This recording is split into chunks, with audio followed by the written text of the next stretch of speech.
morning, everybody. Welcome into the lab here, joined with co-host AJ Connor. What is going on, everybody? Welcome in. We talked today about craziness of Antonio Brown, possibly TO to the Bucks, NFL playoff predictions, some takeaways from last week, and we talk about a whole lot more. Thanks y'all for tuning in. What's going on, my dude?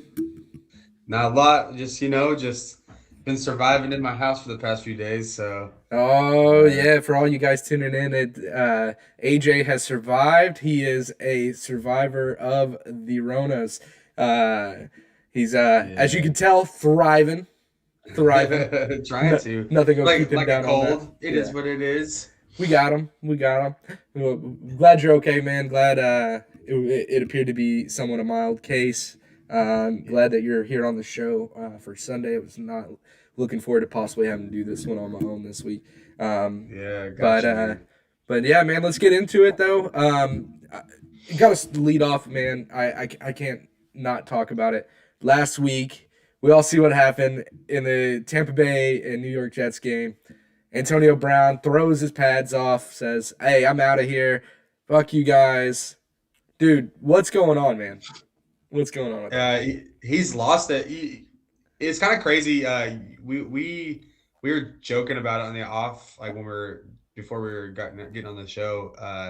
He kind of is pulling the Terrell Owens. I don't know if you remember several years ago when Terrell Owens played for the Eagles, and he kind of went off and he was doing like sit ups in the front driveway and all Mm-hmm. that kind of stuff.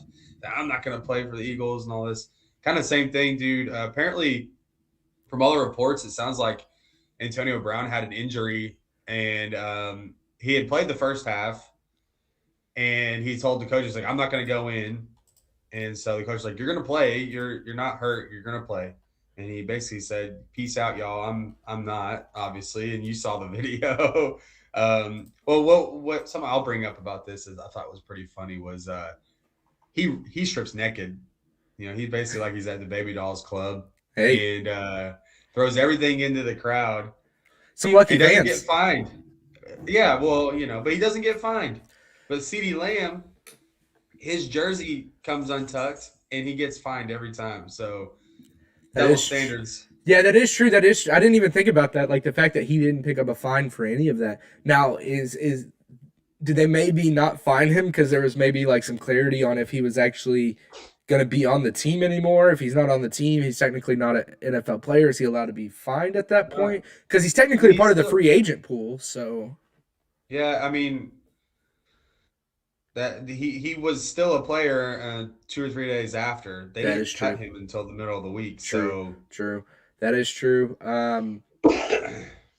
Yeah, I mean that whole situation's crazy, man. Like, I don't know if you saw there was a video that surfaced before I saw where at the beginning of the game, like before the game even started, I think I saw it on like TikTok or something like that.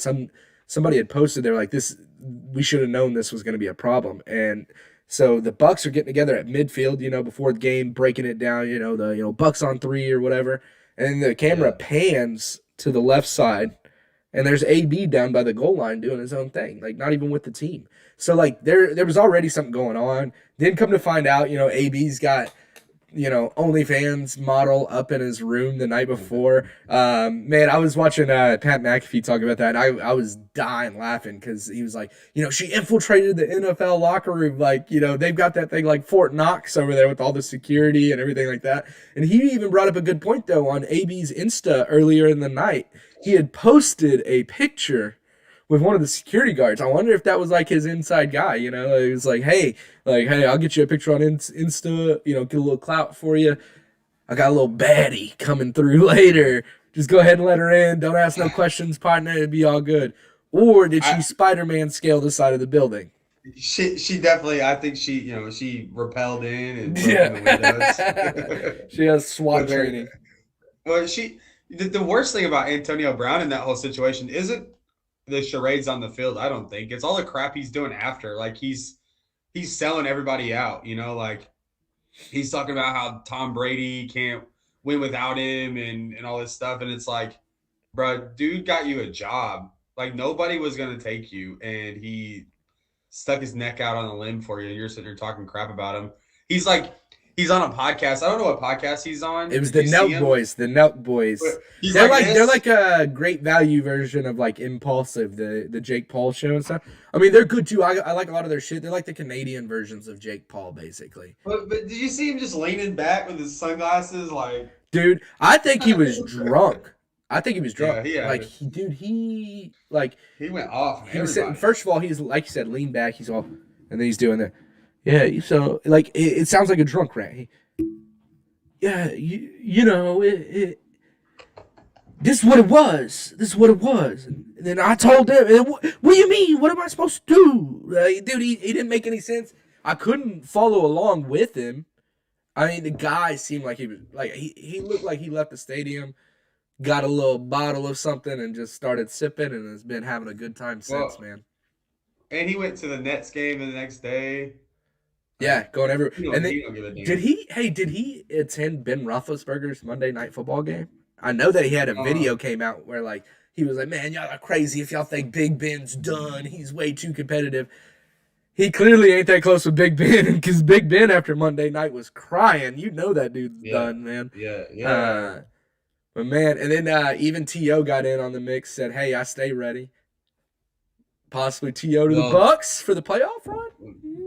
if they want, No if they way. just want an older version of Antonio Brown, go ahead. Yeah, there's no way. The one thing I will say about To, I mean, the last time he played, he didn't do crap though. So, I mean, he played for the Bills, I think, the last time he played, but he's still in shape. That dude is built like, I mean, he's ridiculous shape still. Like, so you talk about physicality, I guarantee he can still do it. But the speed of the game, running routes, doing all that kind of stuff. I mean, and he's in his 40s, right? So I don't think that would even make sense, man. There's got to be somebody on the market better. I mean, Des Bryant would make more sense even because he played last year. So, Yeah, I would have to. um, I'd have to agree with you there, dude. That would be cool to see Dez come back, maybe get a little reprisal. The problem is though, is all these guys they like.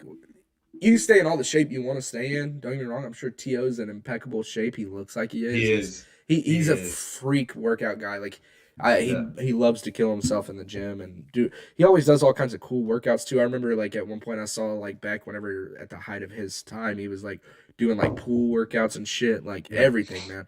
And he looks The like it band, he's still. big on the resistance bands. Yeah, and he looks great. But the problem is still haven't seen NFL action in like 5 years, dude. Like or Uh, plus, like maybe more. I don't know. yeah. I don't know when the last time he played was. I It's been mean, a while. you're gonna lose the timing so quick. There's no way that that actually happens. Obviously, that was all complete. Probably just messing around on the interwebs. Trying to by stay T.O. relevant. Yeah. That being said, though, another person that's got a little bit of craziness surrounding him right now. I wouldn't necessarily say craziness per se, but just a little bit of drama going on over there in Cleveland with the Browns. Apparently, rumors have surfaced that Baker's been saying, "Hey, possible trade talks." Now, I don't know if Dude, I that's don't coming know. from Baker's camp, if they're saying, "Hey, if Baker wants to get out," It's got to or be. if it's Cleveland wanting to get out of with Baker, or possibly even Yeah. mutual. I mean, I have a hard time seeing that Cleveland would want to move on from Baker right now. Like they know what it's like when you go year after year after year after year looking for a quarterback. Yeah. Not saying Baker is the end all be all answer, but shit, you've got a decent quarterback there that you can build around. Why would you get rid of him? I think it may be coming from Baker's camp. Um, He wants out, man. yeah, I think with Baker, he's a good quarterback. I think he's a baby, man. He's not what they thought he was going to be. I don't think. I read a post that I can't remember where I saw it, maybe Instagram. It was like the Browns were expecting what the Bengals got from Joe Burrow. They were expecting a low key guy full of swagger that can win in clutch situations, and he really hasn't. I mean, last year they made the playoffs, so I mean, I guess you can't say that, but mm, he really hasn't performed. But really, man, I don't think it's a lot of Baker's fault. I mean, he did have 10 straight incompletions the last game they played, which is pretty crazy. But dude, you have a top 3 running back on your team, and you're not handing him the ball off. correct. Like that makes no sense to me. What are Yeah, you doing? correct. Yeah, I don't know. And for all the people watching that got to see the taskbar there, I apologize. I had your face covered on accident. I forget it records your end. I don't know if anybody's experiencing connection issues on the end of watching this. I apologize. It's telling me that like we have issues with connection right now, but like I just texted wifey and was like, "Hey, will you check on the stream?" She said it sounds fine, so I don't know. Maybe the stream software is screwing up. It looks good. I don't know. Anyways, though, back to what we were saying. Baker, yeah, not handing the ball off. Um, a lot of this is, I mean, to your point, like, what are they expecting of Baker? You know what I mean? Like, Yeah. I mean, I don't think he's ever going to be that guy. But to your point, you've got Nick Chubb back there. Why are you not handing the ball off to him? Like, I mean, I would be giving him the rock 35 times a game and just slowing it down, letting my defense do what they do. I don't think And the issue in Cleveland is necessarily with Baker. I think it may be a schematic issue, which seems to be the issue that the Browns always seem to have, man. Like, well, and the thing is when Nick Chubb gets the ball, he goes off. Like if you think about it, and I this is particularly hits my heart because last week they played the Steelers, and I was a part of a championship football game for fantasy football. That I was up 12 points. I had Nick Chubb left to play, and the guy that I was playing had Chris Boswell, and my dude couldn't get 6 points. I mean, he had 5 point. He had 58 yards, and I'm watching this game, and Najee Harris gets a garbage touchdown, and so I was down. I was up 0.75. Najee Harris gets a garbage touchdown, and Chris Boswell hits extra point, and I lose by 0.25. Lost $1,200 on that sucker, but it doesn't make sense because you think about a top running back against a really bad run defense. What you're not going to pass yourself into the run, especially with Baker. Baker's not the most accurate guy, so why not run the ball, run the ball, run the ball, get 4 or 5 yards of play, dink it and dunk it down the field, and then play action, and then that opens your pass offense up. I'm not an NFL coach or anything like that, so I'm not sitting there making calls or whatever. And who knows, maybe Baker's audible and out of run plays, but Nick Chubb wasn't on the field.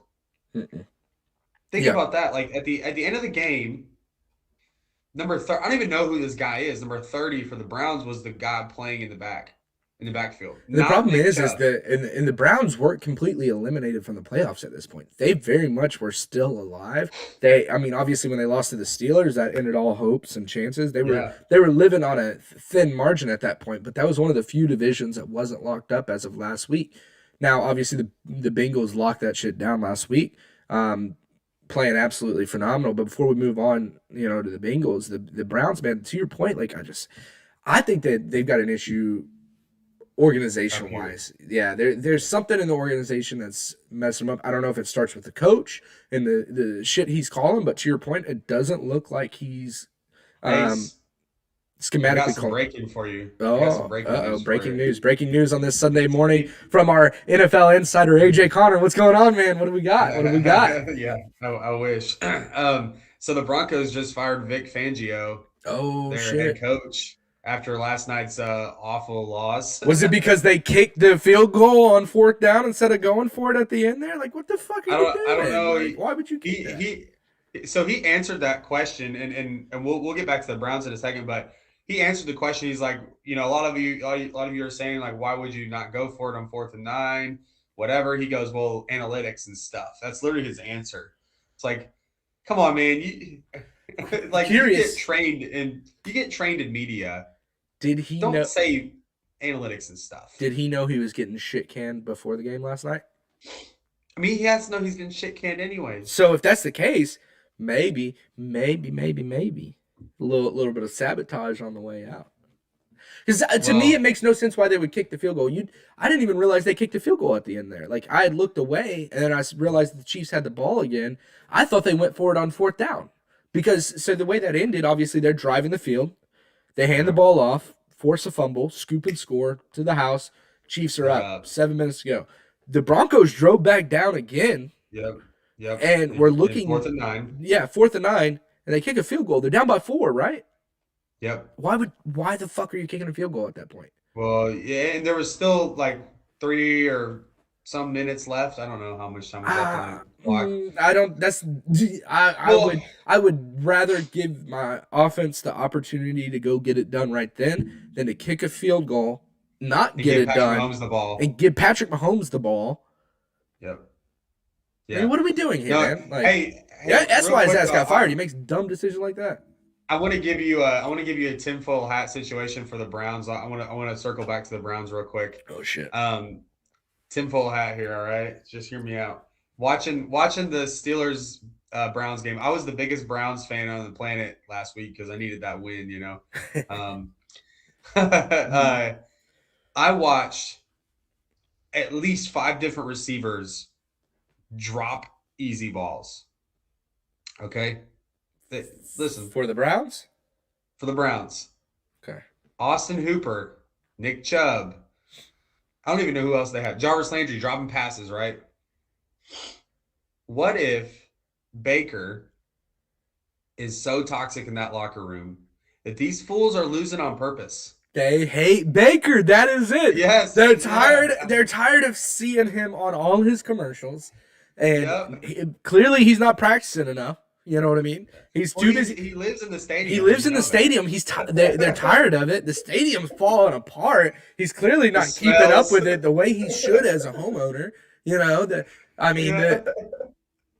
oh man, No, but seriously though, I don't think they're dropping passes on purpose. I think that they just. no, it's out of the bag. But It's happening now. They hate but Baker. They don't want Baker. but anymore.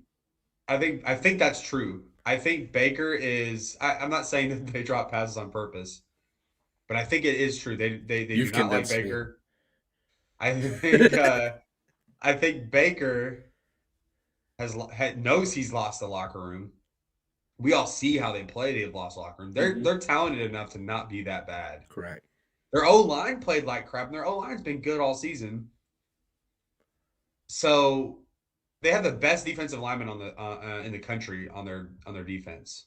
Myles Garrett's the best defensive lineman in the country. Yeah. Okay, you can say T.J. Watt, but Myles Garrett by far, man, he's amazing, and I think he knows it, and he's ready to. That's why his camp put out that he wants to trade. Yeah, that would make the most sense. But anyways, I just thought that was a cool. Here's another thing. Yeah. What if really the media was wrong this entire time? Baker and Odell were really cool. Okay. And Odell says, "Hey, I want to get out of here," and Baker says, "I want to too. Let's come up with a strategy." Odell says, "All right, I'll act a fool first, and I'll go to the Rams for the rest of the season. I'll become a free agent at the end of this year. You request a trade, get traded in the offseason, and I'm going to sign wherever you go." Yeah. Oh God, I don't think that's the case, but man, that would be crazy. As a quarterback, plot twist. I got a question for you. So as a quarterback, yeah, I have zero quarterback experience. You have zero quarterback experience. But I played intramural quarterback in college. Yeah, flag football. I bombed them, man. I was killing it. Would you rather have a receiver that I don't want to say keep his mouth shut, but just is a good dude, doesn't talk a lot, doesn't ask for the ball. Maybe sometimes he's like, "Hey man, like I think schematically you should throw me the ball here instead of him." You know, that's fine. Would you rather have a quarterback you have to force feed that's a freaking talent, that's fast, they can jump, they can catch, they can run routes really well, but he's not always open? Yeah.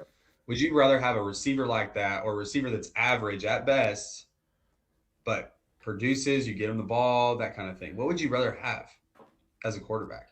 Like think about Matt Stafford. Before, I'm not saying that Odell Beckham was the reason he throws all these interceptions, but before Odell Beckham, when Robert Woods was playing, I would say Robert Woods falls into the category I was talking about, right? Yeah. Produces, doesn't talk, whatever. But he's not the best in the country. Yeah. Another example would possibly be like Randall Cobb. Even Amari Cooper. Amari Cooper's been saying, "Hey, I need the ball," but he's been talking about it on the level of like schematically. He's like, "Hey, I think I can help this offense produce," instead of "I need my catches." Correct. So you get a guy like Odell Beckham, or you get a guy like Terrell Owens, or Randy Moss at one point was like this. Does it create a problem for a quarterback when you have a receiver like that? Like if you, I mean, go ahead. Yeah. I mean, I definitely think it does, dude. Like, I mean, think about it. Like, if in the back of your mind you're thinking, all right, like you know what you got to do as a quarterback. You know you got to throw the ball around. You got to get the ball down the field. You got to run the offense, do all that, right? The quarterback's already got a shit ton of stuff going on in his head on every play, let alone every Yep. The game. recall of the defense, everything. But then he's also got to think in the back of his head, oh shit, I got to get Odell his touches so that way He don't he complain doesn't tomorrow. complain about it tomorrow and then create a cancer in the locker room.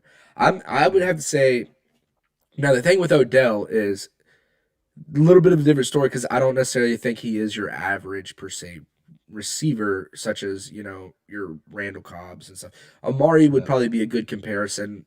Not necessarily the best in the league, but definitely one of the top ones for sure. Yep. I think Odell definitely is a talent wise. I think he's a one of the top 10 receivers, maybe even top 8 receivers in the league.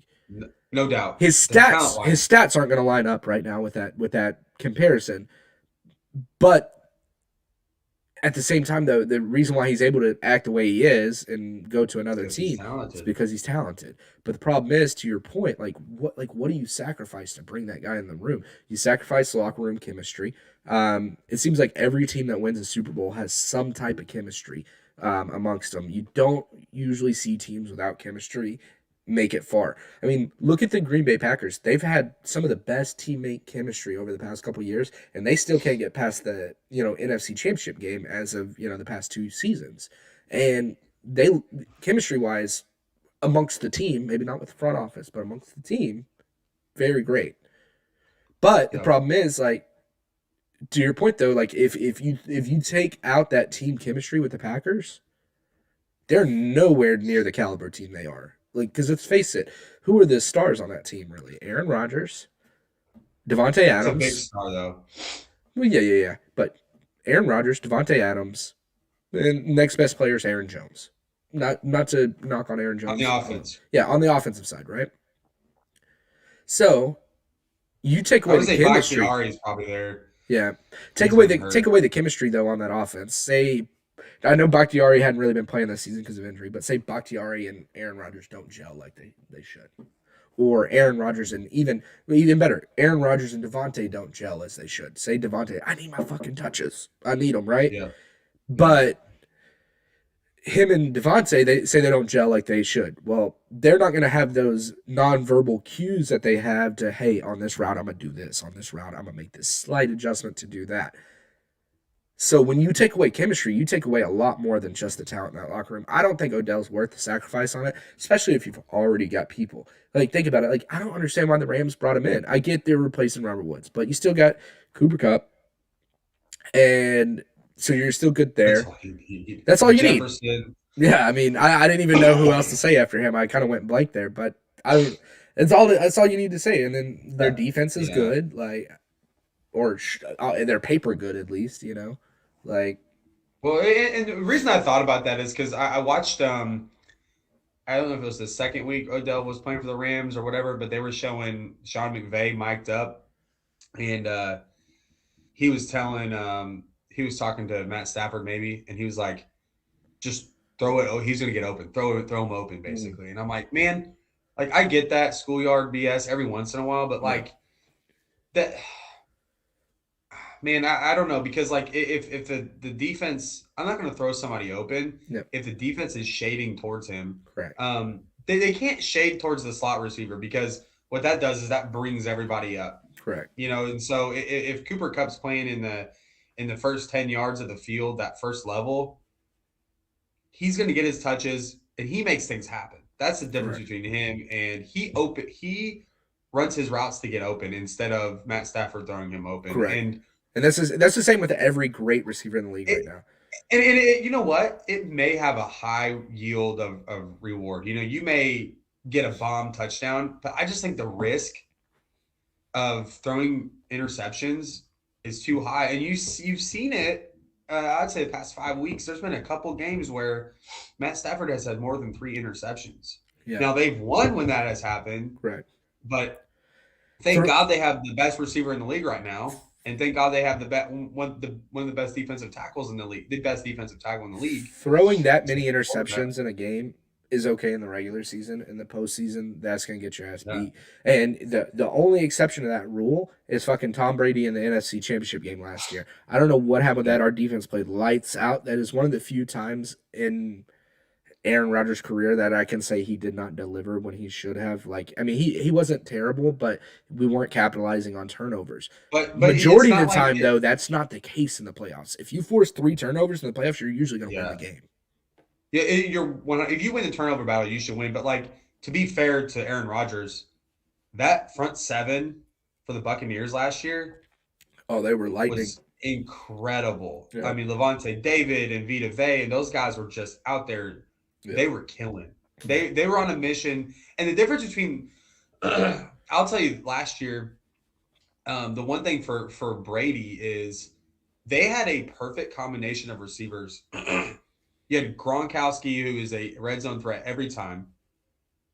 Mike Evans, who's a red zone threat every time, but also in the middle of the field, he can catch the ball. yep. He's a body. And then Chris Godwin, who's quick, fast, can catch, run routes. Like they were, I don't want to say perfect, but they had a perfect combination for a year where there's not as many fans. Yep. To be able to throw the ball around and make their pre-snap reads and not have the crowd jumping in their head and all that kind of stuff. And last year for me, yeah, there were fans in the stadium in the Super Bowl. I get that, but they had a home crowd. Leading up to it, there was not. I think the NFC Championship Yeah. game, I'm pretty sure it was like quarter or half capacity or something like that. Yeah, The first yeah, playoff game at Lambeau, they allowed fans, but it was literally just first responders and family. I think that was it. Like, yeah. So I don't know, man. I don't know where I got on that tangent, but like Odell, the whole Odell thing is just interesting. I think if you're a team that needs some sort of like spark, something, I think it's worth the risk. But if you're a high caliber playoff team, I don't think you should do it. It doesn't make any sense to me, and I don't think that you should take the risk. I agree. I honestly I for a while I thought the Rams screwed their season up. They've shaped things up a little bit better since then. But let's think about it. When they went and got Von Miller, and then they got Von Miller's a great pickup, by the way. don't get me wrong. I'm not saying I'm not questioning Von Miller in any way, his talents, his character, anything like that. I think he's a great player, great guy off the field. But Yeah. what I think was, and this still may hold true, I think that the Rams did a common case of what they call, if it ain't broke, don't fix it, right? They go out and they go get Yep. Von Miller, and then they go out and get Odell Beckham. They literally dropped the next 3 games. Now, granted, they're kind of back. They're playing a lot better, right? So, I mean, they did only beat the Ravens by 1 point last week, but I can't talk shit. My Packers only beat them by 1 point as well without Lamar Jackson. So it's not like it's a huge It's deal. NFL. It's NFL. Everybody's a great team. You never know, but yeah, I thought they had screwed up a lot of their chemistry in the locker room. Maybe they've got it developed now, and maybe they did it at the right time at the deadline, and so that way they had time to Yeah. rebuild that chemistry by the time the playoffs rolled around. I don't know, but yeah, I mean, I don't. I'm with you on that. I don't like adding to if you've already got the recipe going, right? You know what I'm saying? Absolutely. Bear with me. Yeah. All right. Moving on. While we're on the subject, I know we just talked about Tampa, and I think that's going to lead great. I think before we move on to anything for this week, I think we should maybe address some of the things that we saw last week, some of Yeah. our takeaways from last week's. And I figured while we're on the Bucks, this brings up perfect time for me to do this. My takeaway from last week, dude. You can count it technically as 2 takeaways, but it's regarding the same team. That's the Tampa Bay Bucks. First takeaway is that I do not think they're going to repeat at all or even get to the NFC Championship game this year. I don't think they are that team. Second thing is I do not believe that Tom Brady should be crowned as MVP. I know that right now they've got, and obviously I'm biased in this because who I think should be crowned is quarterback of the Green Bay Packers, right? However, We all do. yeah, I mean, think about it. Tom Brady statistically may have more yardage, but he's got way more picks. Everything like that. Also, to look at the culture of the team that he's on right now. Yep. the culture that Tom Brady has fostered down there this season, I'm not talking about last year, because last year they obviously did what they did, right? But this season, the culture of that team has gotten to the point where it's toxic. It's shitty. You got players quitting in the middle of the game. Granted, it's Antonio Brown. You never know what you're going to give them. But the fact of the matter is, something happened in that locker room to get AB back to the point where he was. I mean, Tom Brady's over there on the sideline pulling typical Tom Brady shit, throwing tablets and, going off on his team when they lose. And the second thing is, simply put, I don't think they have it in them to do it this year. Last year, going into the playoffs, they were one of the hottest teams in the league. This year, going into the playoffs, they just beat the Jets by 4 points last week. They lost to the Saints 2 weeks ago, 9-0. They lost to the Washington football team back in November. The Saints that beat them 9-0 in October also beat them 36-27. I mean, they've had their good games, don't get me wrong. But I don't think they've got it, and I do not think Tampa Bay will win it all this year. I don't think they'll get even to the conference championship game. I would not be surprised if they get bounced in round one by the wild card team they play, because let's face it, the wild card team they play is going to either be the Cardinals, Eagles, or probably the 49ers is the way it's looking. I think they're going to struggle with any of those teams. I don't think they're there. That's my take on the Tampa Bay. But most importantly is, simply put, that I do not feel that Tom Brady is at a point where he should be crowned the MVP this year. I think if anybody crowns anybody, then Aaron Rodgers the MVP this year is a fucking hater and is just mad because he didn't get vaccinated. Yeah. And fuck, what's his name, Hub or Hugh or homeboy that's talking shit on Pornhub. That guy, yeah, he can eat a bag of dicks. So first of all, if Aaron Rodgers doesn't win it, I don't think Brady deserves it regardless. I think if Aaron Rodgers doesn't win it, it should be Jonathan Taylor. Agreed. But that's besides the point. I think all indicators would say that a reasonable person would vote for Aaron Rodgers as MVP. Just the body of work. Correct. I think in the last, however many games, he was 25 touchdowns with 0 interceptions. That's incredible. We know he's a monster. Regardless of how you feel about his vaccination or whatever, he's honest, and I like that about him. And people say he lied or whatever. He didn't lie. He told you what was real.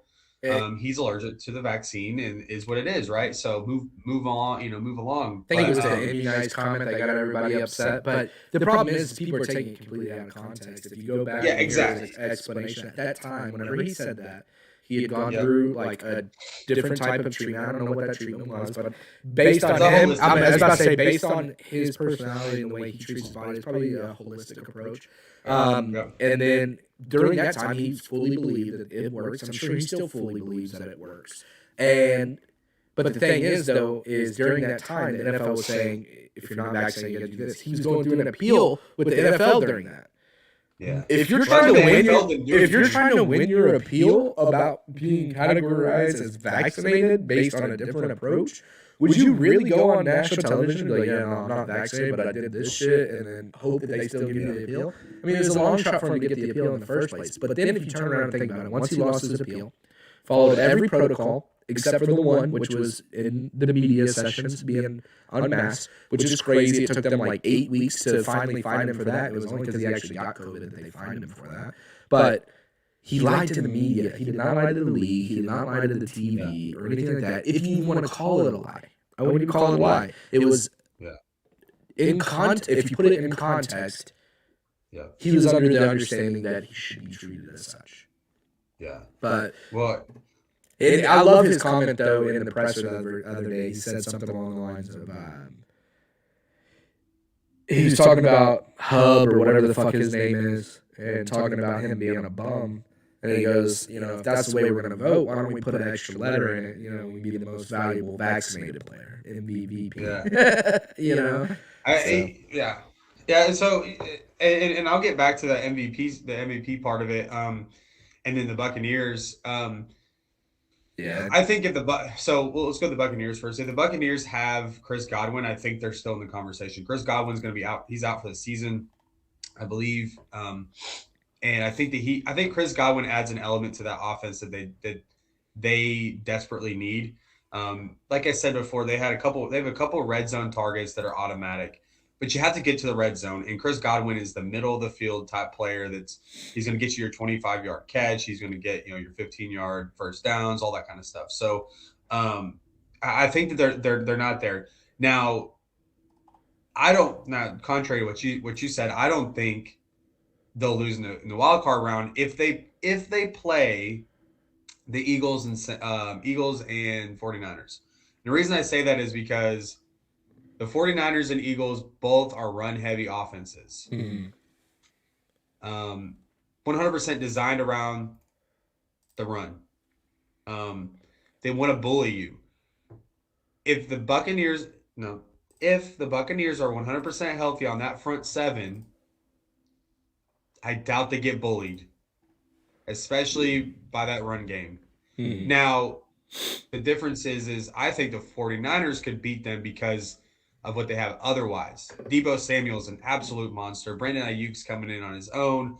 As long as Garoppolo can still play, because I don't think Trey Lance played okay the last time he played last week, but I just don't think that Trey Lance has it in his stuff to beat a Tom Brady that is, so seasoned. But I do think Jimmy Garoppolo can do it. And the same with the Eagles. The Eagles are an interesting one because I experienced them when the Cowboys play them, and they feel very one-dimensional, whereas the 49ers aren't as one-dimensional. Mm-hmm. They have really young receivers. Devontae Smith is a guy. I mean, he's good. And Dallas Goedert's good. But Jalen Hurts is playing that typical like college quarterback where he rolls out to his right, he's throwing to his right. He rolls out to his left, he's throwing to his left. Play action, read option, hand the ball off. There's not much more to it, There's not sitting in the pocket, go my first read, second read, back to my first read. There's none of that happening.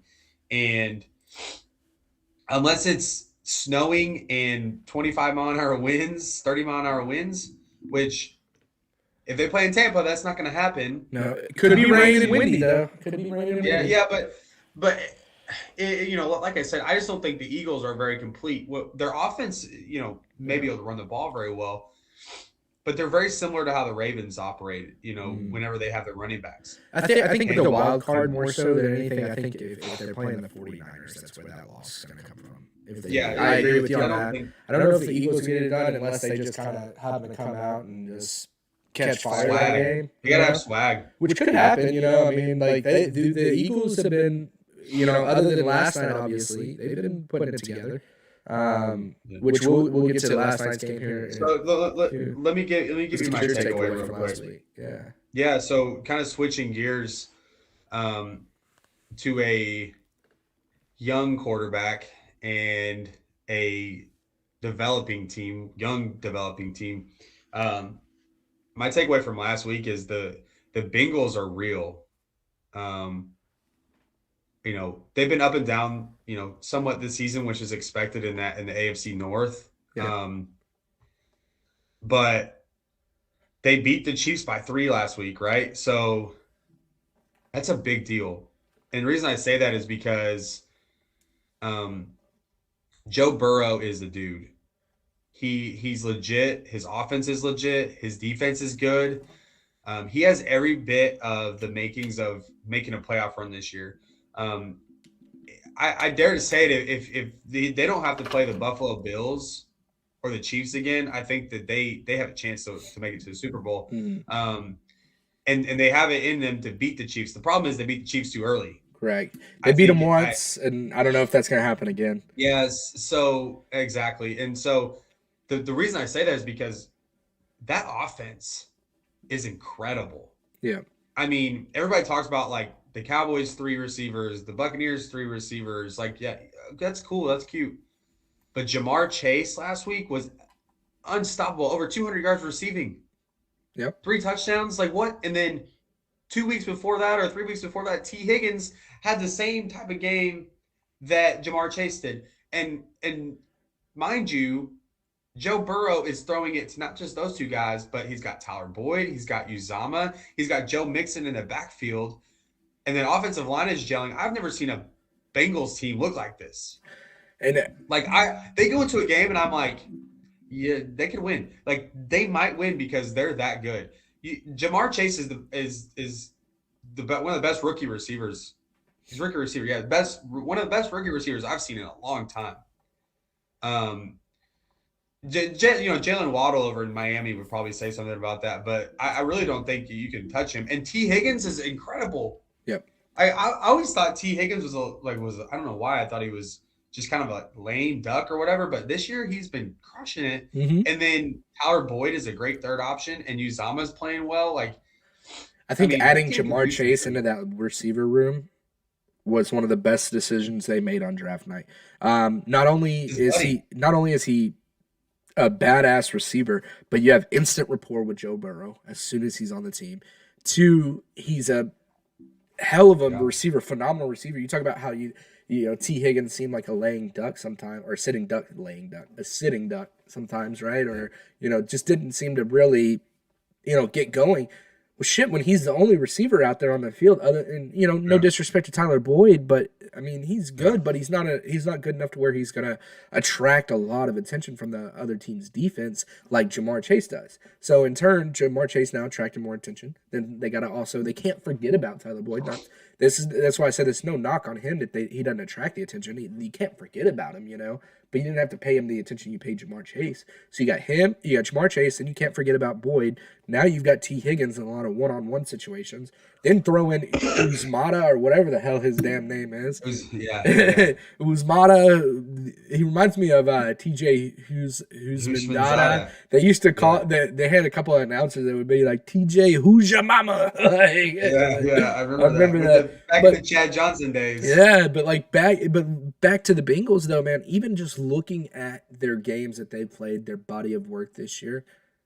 So they've only lost what? How many games? 6 games. Now let's look at the games they've lost. All right. One of the games they lost was against the Packers. They almost beat the Packers. They took us to overtime, and they lost on them. This was the game where there were 50 missed fucking field goals. Both teams had 40 chances to win, and then finally Mason Crosby drilled one. They won 25-22. 3-point game, right? Yep. Now let's fast forward to their next loss. Next loss is against the Jets.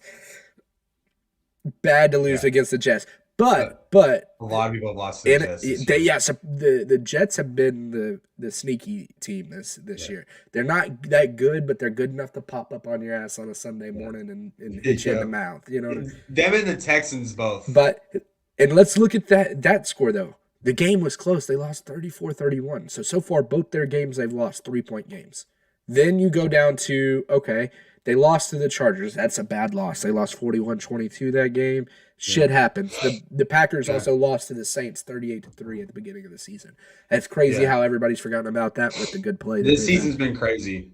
Then next week, they lose again to the 49ers. They lost 2 straight. But again, lost by a 3-point margin. Yeah. So where's their other losses at? They said they got 6 losses. I only counted 3 there. Hold on. Beginning of the season. They lost to the Bears again. Yeah. 3-point loss, 20-17. Yeah. Who else did they lose to? But also think about the Bears. Sorry to cut you off. No, you're good. The Bears are an unfamiliar opponent. Unfamiliar, as well as the 49ers are. Correct. And so are the Packers. The Packers are unfamiliar as well. So but my point in bringing up the scores is, yes, they've lost games, and yes, one of those was the Jets, and another was the Bears. But at the end of the day, all these games, with the exception of the Chargers game, have been a 3-point game. They keep themselves in every game because you know why? Joe Burrow doesn't make dumb mistakes. He completes passes, doesn't throw too many picks. He'll throw them here and there, but he's pretty safe with the ball. They've got a decent run game, and then to complement the passing game, and their defense is playing phenomenal. So they keep themselves in every game. If they do that in the playoffs, they're going to win. That's how they beat the Chiefs. They kept themselves in that game, and they popped up and beat them. And to be honest with you, man, I know a minute ago I agreed with you, and I think I'm going to go against that agreement where you said they beat the Chiefs too early. I think they'll beat the Chiefs again. The Chiefs Yeah. barely beat the fucking Broncos yesterday, and they only beat them because of a scoop and score. And if you think about that scoop and score, that was a blown blocking assignment. The edge Yeah. came off untouched and drilled the running back. As soon Yeah. as he Melvin touched the Gordon. ball, how do you hold on to that? Like, you're literally Yeah. getting a handoff and you hadn't even secured it completely, and you're getting drilled. I mean, I I think if anything, the Broncos more lost that game than the Chiefs won it yesterday, in my opinion. Well, and with Burrow, my big thing with Burrow is lately, right? Yeah. Lately, he's been Correct. crushing it. Yeah, what have His you done for me offense, lately? And yeah, he he's had done a lot. 500. He had a couple games ago. He had 525 yards passing. That's incredible. And um, also the thing with Burrow is he's a proven winner. Yep. Like, how bad were the Bengals last year? Yep. Oh, so bad that Burrow tore his ACL because he got hit so many damn times. Correct. And if you think before he got hurt, they weren't doing bad, even with the bad team that they had. They're banged up. He was keeping them in games for the most part. He was doing everything he could, but he couldn't do it all, obviously, and he couldn't keep getting drilled over and over. And just think his offensive line still is not much improved from what it was last year. It's a little better. Well, the thing with Burrow is he's a gamer, and you saw that when LSU won the championship. Yeah. He's a gamer, Mhm. and you can't teach that. That's intangibles you can't teach. That's the whole thing. Like with like when Tebow never really got a chance to play. I'm not saying he was a great quarterback or anything like that, but you saw the flash of him being a gamer when the Broncos won that playoff game and all Yeah. that. But Tebow didn't have the arm talent that Burrow has. Didn't have the quarterback ability that Burrow has. They have the same mentality when it comes to winning and championships and building a team, but Burrow's got exceptional talent when it comes to being a quarterback. You know what I mean? And I'm interested in this team. I've never really ever rooted for the Bengals for any reason, but I really do I like watching them play. They're fun. Yeah, I would say the only thing I've ever really liked about the Bengals before this year, and this goes back to being a kid playing Madden, is their fucking uniforms. I love their orange and black color scheme. Yeah. Like I would play with them back whenever they had like Carson Palmer on the team, like on the old Maddens and stuff, strictly for their uniforms. Like I like that color scheme, and then you throw in the orange, you throw in like the Bengal print as well, and it looks good, dude. It's good. And what's crazy, they were a fun team to play with too.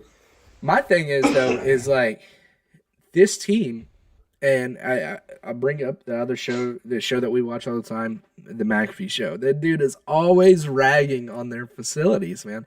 They don't have an indoor practice facility.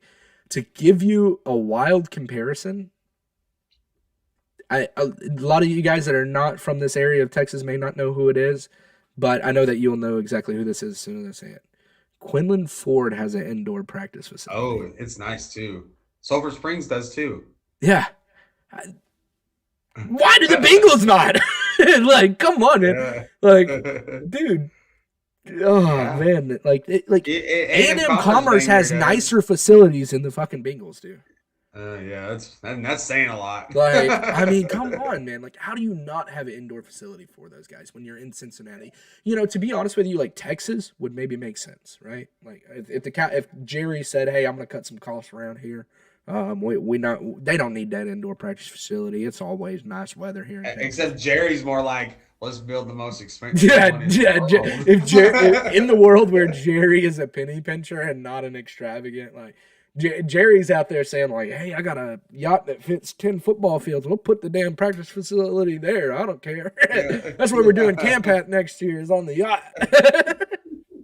Well, hey, by the way, have you been to the Ford Center yet? I've not. I've passed by it, and I've been to like restaurants right in front of it. I've never actually been. You gotta take a visit. It's super nice. Oh my gosh, like they did, the details are nice. Like that whole little area right there is. It's blowing up. Nice. Yeah, dude, the other day, so you know how like I've been doing like some Uber stuff, like with starting the new gig and everything like that.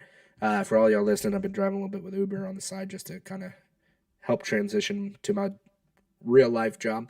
I got a delivery over in the neighborhood that Dak Prescott lives in by the Star there. And I was like, I'm about to deliver to Dak Prescott's house? What's going on?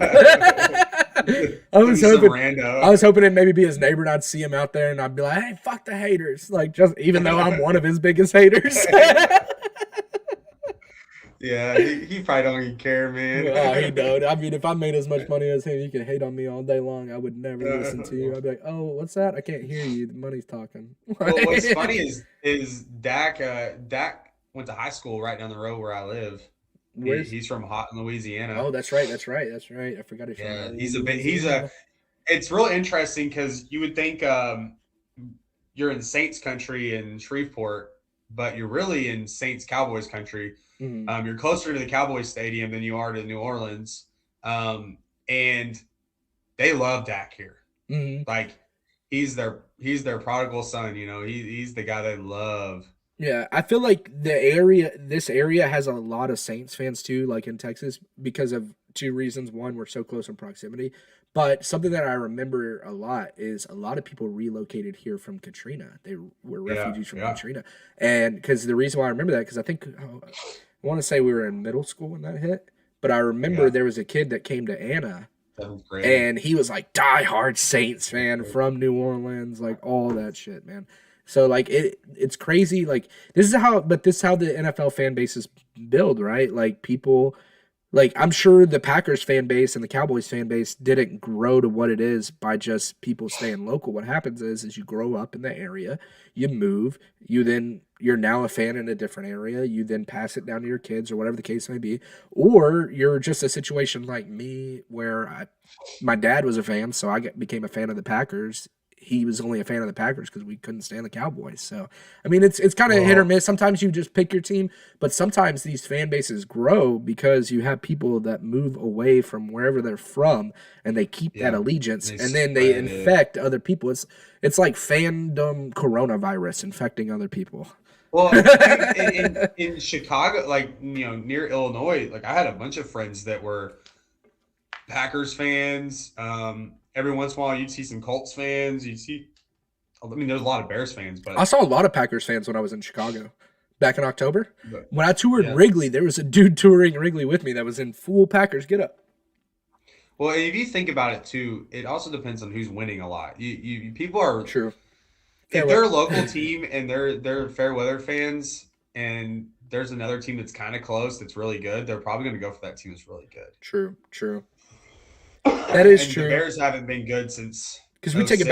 we take it back to baseball. That's how I was. I used to be a big fan of the Astros, just simply due to the fact that the Rangers weren't that good, the I Astros hate the were Astros. good, and they were another Texas team. I no longer can stand the Astros due to the fact that there's some cheating little bitches, but Yeah, yeah. fucking cheaters. But But banging on the back to trash cans. back to football though. Before we move on from last week, we got to review our Yeah. picks from last week, see how we did, see how we fared out. Um, for the week, you went 3-4 on the games that we discussed. I went 4-3. So got your ass last week. Let's look over Yeah. the game, see what happened here. First game that we both called was the Rams and Ravens. The only thing that we really got wrong on that was that we picked, too high of a spread. I think you said Rams by 14. I called them by 20. None of us were giving the Ravens a shot. And they barely squeaked it out. They won by 1. But hey, it still Yeah. counts. The game, man, that we're most impressed with. I don't know what inside knowledge you had over there. Chiefs and Bengals.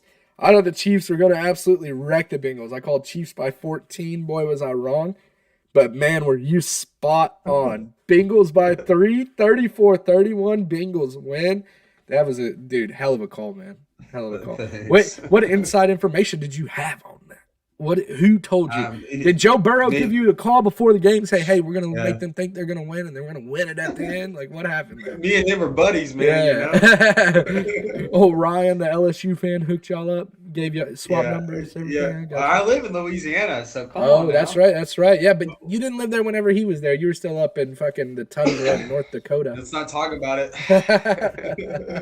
Me and Carson Wentz are friends because of the tundra, Oh, there you North go. Dakota. North Dakota. Shout out to North Dakota Shout State out. with their 9th championship out of 11 years. Jeez, they are absolutely. This is Division II football, right? That they play, right? Or No, they're the Division Division One, One two F. EA, Yeah, they're like the FBS FBS. That's what it or is. FCS, FC. FPS, Yeah, FBS. yeah. One of the. Or Division One, 2A. Yeah, they. Yeah, there you Sam go. Houston State, those guys. Gotcha. A&M Yeah, Commerce next year. they are. That's insane The how many championships they've won. Anyways, I'm not they're gonna get Alabama of of that. FBS. Yeah. How do they do that? They just get a lot of dudes in the transfer portal, or they just. Dude, people go to play there. They have two NFL quarterbacks in the league right now. That is true. That is true. They have Trey Lance and Carson But Wentz. who did they have from before that though? That like what attracted Trey Lance and Carson Wentz to go play there? Well, Carson Wentz is from Bismarck. Okay. So it sounds to me that they recruit up north, find the fucking diamonds in the rough that Alabama doesn't go look for, basically. Well, think about up there in North Dakota. You get a lot of dudes that are North Dakota, South Dakota, Minnesota, all that. You get a lot of like dudes that are tough, and there's talent there. Surprisingly enough, there's talent up there, and there's a lot of corn-fed big dudes. So they always have really good running backs, always really good offensive linemen, um, and you get guys that are really dedicated. Think about like in the wintertime, you're out there playing in the snow with your friends, and you're out there cutting in the snow and throwing in the snow and getting hit in the snow. It's different than getting hit in 75 degrees on Christmas, you know? Yeah. And you get a lot of guys that come out and they're like, hey, man, this ain't nothing, Yeah. you know? Like, let's play. And then they go to a really good school in North Dakota State in Fargo, and they get put in the limelight a little bit. And they had a really good coach that'd been there forever, and he retired, and his successor took over and just kind of picked it right back up where he left off. And I think the guys that are want to get noticed, that want to play for a championship, but aren't necessarily at the level of Alabama or Florida and Michigan and Texas A&M and all those, they go and play at schools like North Dakota State because A, they can get a good scholarship, they can get a good degree because they're going to get their degree. B, they're going to go play for a really good football program and still have a chance to go to the NFL. They see Carson Wentz, they see Trey Lance out there playing, and there's other players from North Dakota State sprinkled out. And why not go win a championship? Maybe 4 while you're in school. You might have 4 rings when you leave. Yeah. And you get to go take a trip to Frisco every year. And like they at the Shields in Minot, North Dakota, they have a T-shirt that they sell every year that's yellow, and it has the bison on it with a Texas around it.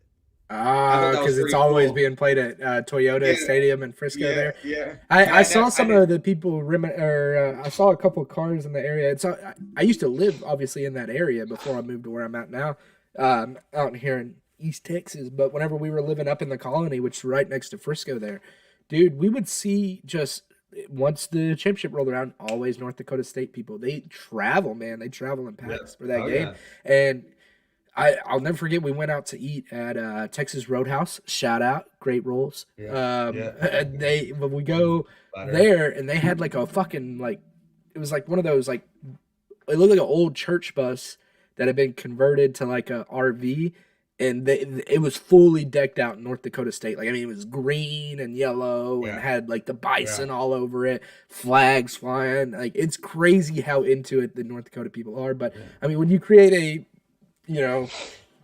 a culture of championships, I mean, shit, it's hard not to get behind that. Look, think about how many people just traveled with Commerce whenever they win the D2 national championship. I mean, I wanted to go with you guys, but, dad duty said otherwise. But, I mean, a lot of y'all traveled to the game for that up in Kansas City.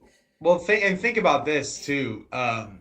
It's January. It's negative. It was negative 25. They're ready to get the hell out of there. hey, why not take a trip to Frisco, Texas for a weekend and get warm? Yeah, even if it's cold, even if it's cold here, it's still 50 degrees warmer than it is there.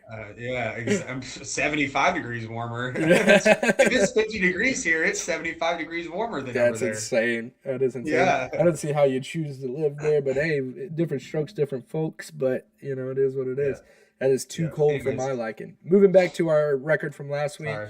No. Yeah, it was a good spinoff, man. The Dolphins, Titans, we both got that shit wrong. We picked the Dolphins. They got absolutely obliterated by the Titans.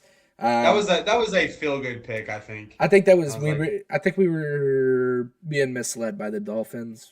You know, and we talked about it too. That's funny. We talked about the Dolphins not being the team and that they've been playing nobody, and then we both still picked them. We still picked them. And then, of course, we were spot on with our prediction of as far as them not being that team.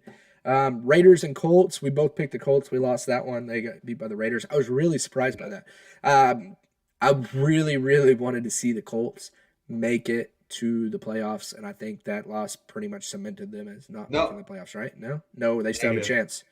So if they beat the Jaguars this week, they're in. How did they get in with a win to the Jaguars? Who's not in? I don't know. I looked it up last night. Whoa. We got like a 3-way tie going. Oh, that's right. Because if the Colts lose to the Jaguars, the Chargers and the Raiders can have a kneel off and can both make it with a tie. I'm honestly rooting for the Colts to now lose. I was on the Colts bandwagon before because I was really liking the heat that they were bringing, but I kind of want to see them lose because I really want to see, do the Chargers and Raiders do a kneel off here?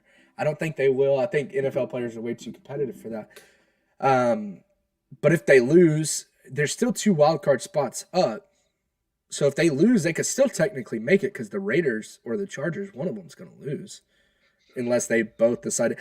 So here's my thing. I don't think we're going to see a kneel off for 2 reasons. As awesome as it would fucking be to see. I don't think we're going to see that. Give some context to that. Give some context. Yeah. Why would they need to kneel off? Yeah. All right. So the context for the kneel off is basically that so right now you've got the Chargers and Raiders and the Colts. They're in a 3-way tie right now for the final wild card spot, or for the final 2 wild card spots in the AFC. All 3 of them are 9-7 right now. The Chargers hold the tiebreaker over the Raiders at the moment. As far as like seeding goes, things like that, but all 3 of them are technically locked in for the not locked in, but all but locked in. They're the 3, or I'm sorry, there's 2 wild card spots left. I misspoke. 2 wild card spots left. 3 teams, 9-7. The first wild card spot's locked up by either the Bills or Patriots, depending on who wins today. That being said, if the Colts lose, that pushes them to a 9-8 record. So now they're out of that. The 2 wild card spots are left. That leaves the Chargers and the Raiders left, who are both 9-7. Now, I don't know if anybody holds a tiebreaker over the Colts or not. I'm assuming that one of these teams does not hold a tiebreaker over the Colts or either of them, which is why they're saying they have to tie for both of them to get in, because if one of them lost and they still had the tiebreaker, they could still technically get in. The Colts would get, But, so even though the Colts lose, I think they could still get in from the way it sounds. I'm not sure. I'd have to look at that. But if the Colts lose, it puts them to 9-8. Well, the Chargers are both 9-7. If they each take a tie, that makes them 9-7-1. They have a half a game. They have a half a game advantage over the Colts, and both teams get in. So, hence the kneel off. If they both just take a knee every play of the game ends 0-0. They both are in. I think that would be awesome. Like, I wouldn't watch it, obviously. I'd watch maybe the first 5 minutes just to fucking laugh my ass off about it. Yeah. It would be terrible for NFL ratings. I'm sure the NFL will fucking find a way to find both teams for doing it. The NFL won't let that happen. So first reason that it won't happen, obviously, is because the NFL, no way that they're going to let them do that. Players are too competitive, things like that. Second reason I don't think that would ever happen, even if the NFL would allow it. The Chargers and Raiders are division rivals. Why the fuck would you want to let the other team in? Like, I would rather go play a team that's, because you have to think about it. If they both get in, then that's a chance that they play each other if they both make it down the road, right? They're not going to play each other in the beginning because of wild card. I'm beating them. They would have to, meet each other down the road, which is unlikely for wild card teams to do. But nonetheless, would you rather play against somebody that knows you, that has played you twice already this year? Would you rather play somebody that's played you maybe once, if at all, this year? I wouldn't want to let the other team in, but you take the risk. You may not get in if you don't. Anyways. How crazy would that be? It ends up being like a 28-28 standoff. No team can score in overtime. Oh my god! It's like it's rigged. At that point, like Colts fans would be up in arms, man. They're absolutely up in arms. Collusion, Oh, that would be great. That'd be insider great. trading. While we're talking about the playoffs here, I know that we were mentioning the games from last week. Just real quickly, we'll wrap it up and move on because we got cooler things to talk about than last week's games. But I took the Eagles Washington game. I took the Eagles. You lost because you took Washington. Cardinals Cowboys. I put that hex on the boys, baby. They lost. And then Vikings They won Packers. last night. Vikings Packers, I was damn near on point with my points differential. You said Packers by 17. We didn't give the Vikings a damn chance, especially since they didn't have Kirk Cousins. But you said Green Bay by 17. I said 24. They won by 27. So Nice. you take the first number from what I said, the last number from what you said, and that's 27. We got it. We got it on We got to that. work on that. But all right, since we're talking about playoffs, man, possible Super Bowl relocation coming up.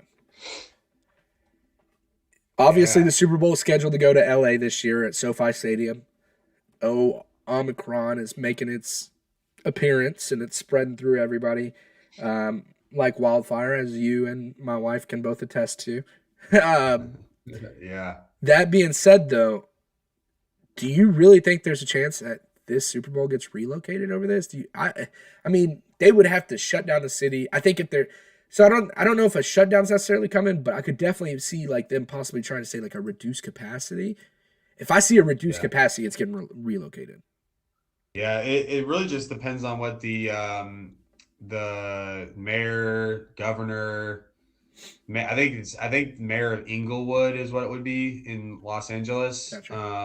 And then the governor of whatever the county, and then the state of California. And Gavin Newsom's been known to do that. So if this, but I could see, so California wants that revenue. I mean, Inglewood, that area wants that revenue. I could see them not making any restrictions till after. Yeah.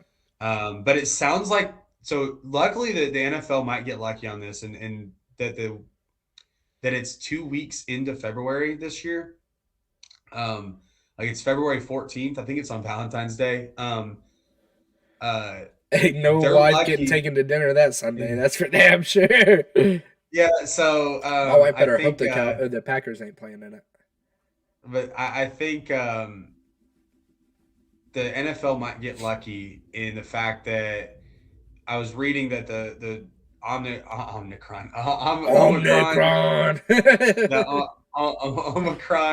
virus or whatever this is supposed to peak in like January 28th. So if they show like a 2-week period where it's decreasing because everybody's caught it, then I think we'll be good to go for California. Now, it's great on the NFL looking ahead, being like, hey, this could be an issue. Right. Because Governor Abbott said, hey, we're good. Let's do it. And then City of Arlington said they're good. So that would be awesome. But you remember the last time that it was in Dallas, the Packers played against the Steelers, and we had a freaking Ice-Mageddon. Yeah, and if you remember, the Packers won that Super Bowl, too. That was the last Super Bowl the Packers won. We were seniors in high school, first year that Jerry World was open. Hey, that was a good year for you. The Mavericks won the finals, and the Packers won the Super Bowl. Not only did and the Rangers had just come off a back-to-back World Series. Yeah, dude, high school, end of high school professional sports teams riding on cloud nine. And speaking of that year, the Mavericks, that playoff run. Yeah. Who did they beat? Kobe? Yep. Who did else they beat? What? They beat Kobe. Kevin Durant. What? They beat LeBron James. What? Yeah. Who else did D-Wade. What? Chris Bosh. What? Yeah. He changed that instead of saying what, like Pat McAfee and them are doing. Beat Kobe. Who? Yeah. Who? LeBron. No. Who? Rest in peace. Rest in peace, Kobe. No, yeah. I didn't mean to disrespect Kobe. I mainly was targeting this disrespect towards LeBron. LeBron, who? D-Wade, who? Yeah, Chris Bosh, exactly. Who? We got Dirk, baby. Shout out to Dirk. Just retired his jersey there in Dallas this week, man. Huge move by the Mavericks, man. Retiring Dirk's jersey. Man, just so many memories watching that dude play. I mean, obviously the 2011 championship run was, the best memory, but I mean, just so many more. That shot I don't think anybody will ever be able to replicate his style of play, man. He's a one of one, is what they've been saying lately. One of one. Um, I, dude, you know me, I'm a big Mavericks fan. I love what the Mavericks are doing. The past few years, they kind of rebuilt after Dirk left, but just growing up watching Dirk and team, because it's really been him consistently, from 2006 losing to the Heat and Dwayne Wade to 2011 winning the championship, but 19, 20 years of straight winning records of making the playoffs, playing the Spurs and the Suns, who are all good. He did it with passion. He did it with grit. He did it when everybody was yelling at him because he couldn't play defense, because he couldn't rebound. He'd score 50 points, drop 50 points against the best in the world. He would go back to Germany every summer and work on his shot with a scientist. And he'd come back better every year. He'd come back with a shaved head, and then he'd grow his hair out and have a long beard and long hair by the end of the season. And he'd come to work every day with leftovers from his wife. He lived right next door to the stadium. He was Dallas through and through, and I don't think there's too many guys like that anymore. I mean, the guys that I think of are Tim Duncan, Dirk Nowitzki, and Kobe Bryant being on the same team their whole career. You'll probably never see that in the NBA again, especially not in today's NBA. And the problem is he was team. So the problem is he was team first. Mm-hmm.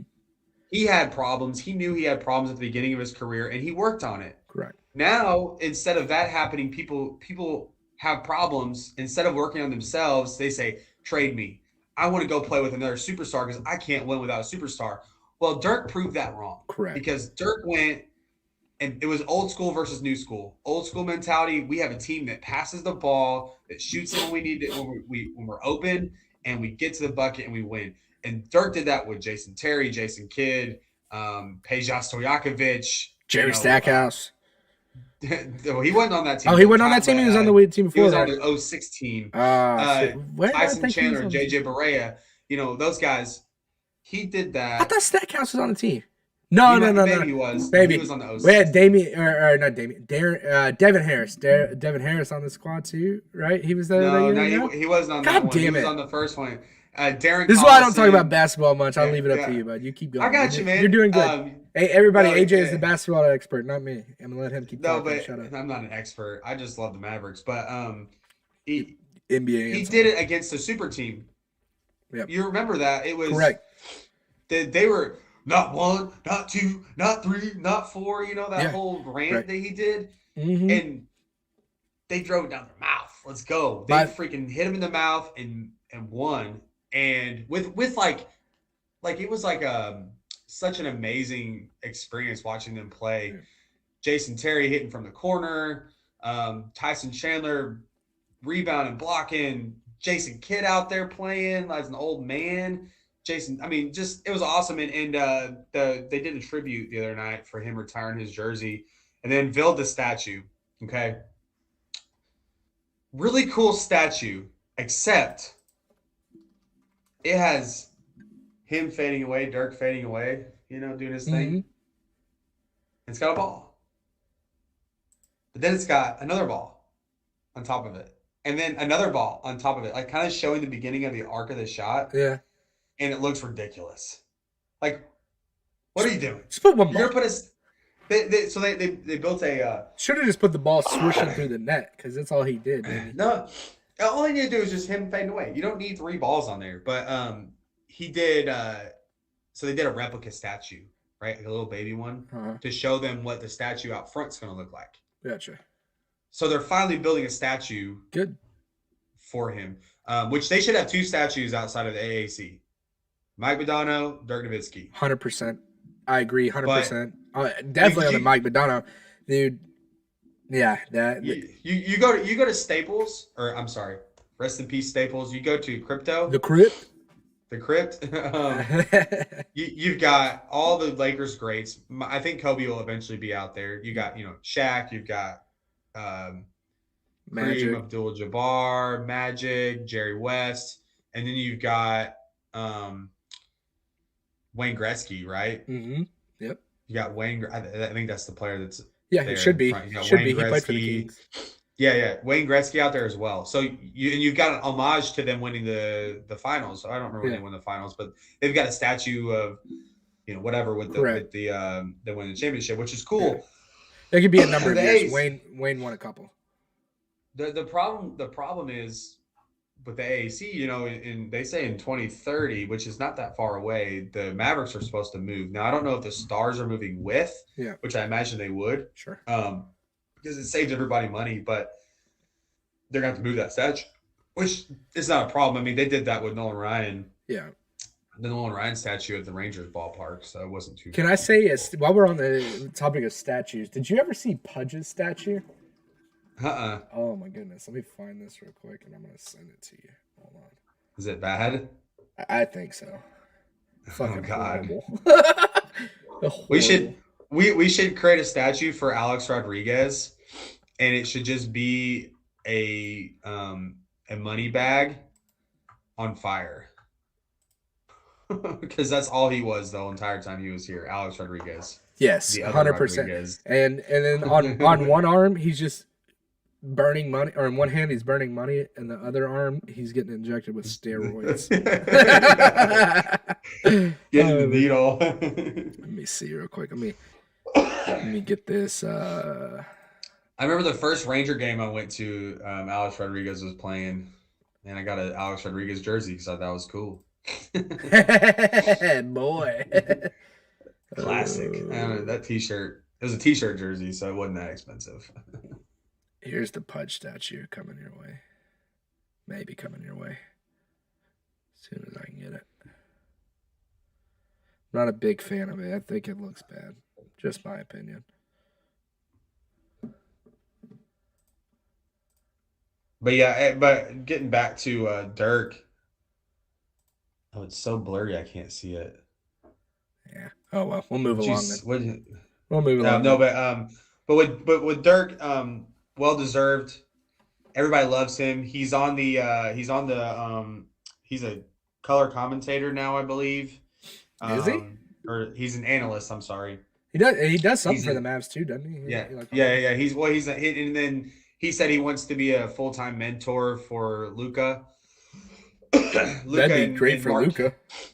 Yeah, and Luka and Mark Cuban, they had a really cool, like they were both wearing the same T-shirt. It was Dirk with his 90s haircut. Yeah. Because it always seemed like Europe was like 10 years behind our style. 100%. He looked like he was just hopped out of the Matrix, but and they just gave such an awesome just remembrance to him. They had Jason Kidd out there talking with a Dirk jersey on, and they said, "Hey man, we've been giving out 10-day contracts." He's like, "You want to come back?" And he was like, "No." Dirk literally did this.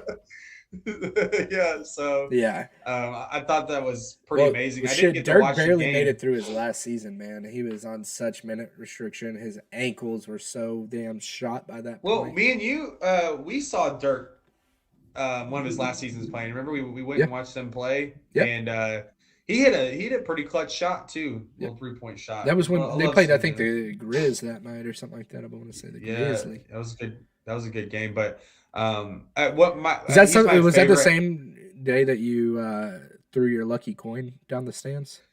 Yeah. Just goes flying in the air. Yeah, we spent so long. That lucky coin was never found. I'm sure you've had terrible luck since then, or possibly even better luck. Actually, great luck. That coin was not very lucky.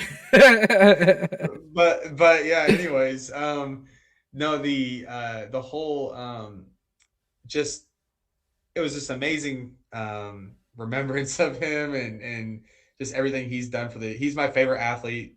I think he's my favorite athlete of all time.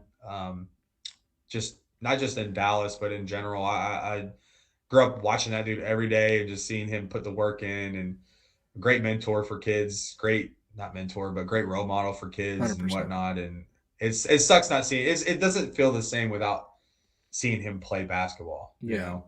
I agree. Yeah, I don't know. Anyways, I've not. I will say since he's been gone. Don't get me wrong. Like I'm not the biggest basketball guy, but I can tell you when he was playing, I kept up with the Mavs a lot more than I do now. everybody did. They were in the playoffs every year. Like I mean, How could you not? correct. I mean, they're starting to get back to those playoff ways with Luca back there and everything like that. But I don't know, man. There's something about Dirk that was exciting. And I think that 2011 year obviously was a championship year, but that was like peak basketball watching for me. I mean, you had Dirk going crazy, then you had Jason the Jet Terry. I'll never Yeah, forget, man. We'd be playing basketball out front, and my good buddy Johnny that I grew yeah, up with, man, and we yeah. all called him the Jet because that was like his favorite player, and so we'd be out shooting. He'd be doing the Yeah, like yeah.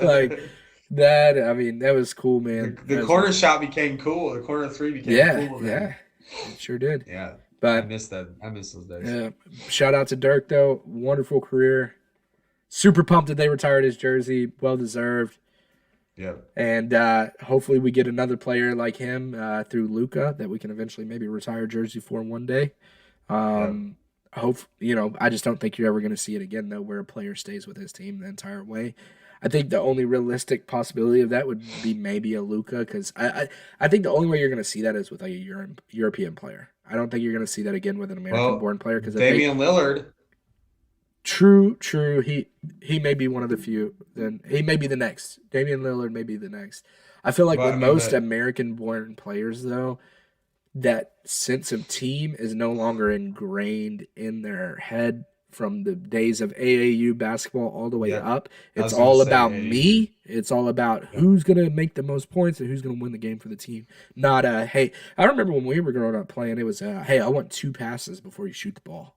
Yeah, it's or three passes. Yeah, extra pass, extra That pass. shit is not happening anymore. It may be good for the No, game, may not. I don't know. I'm not good enough with basketball to tell you if that's good or bad for the game. But I don't think you're gonna see the selfless players like Dirk no longer exist.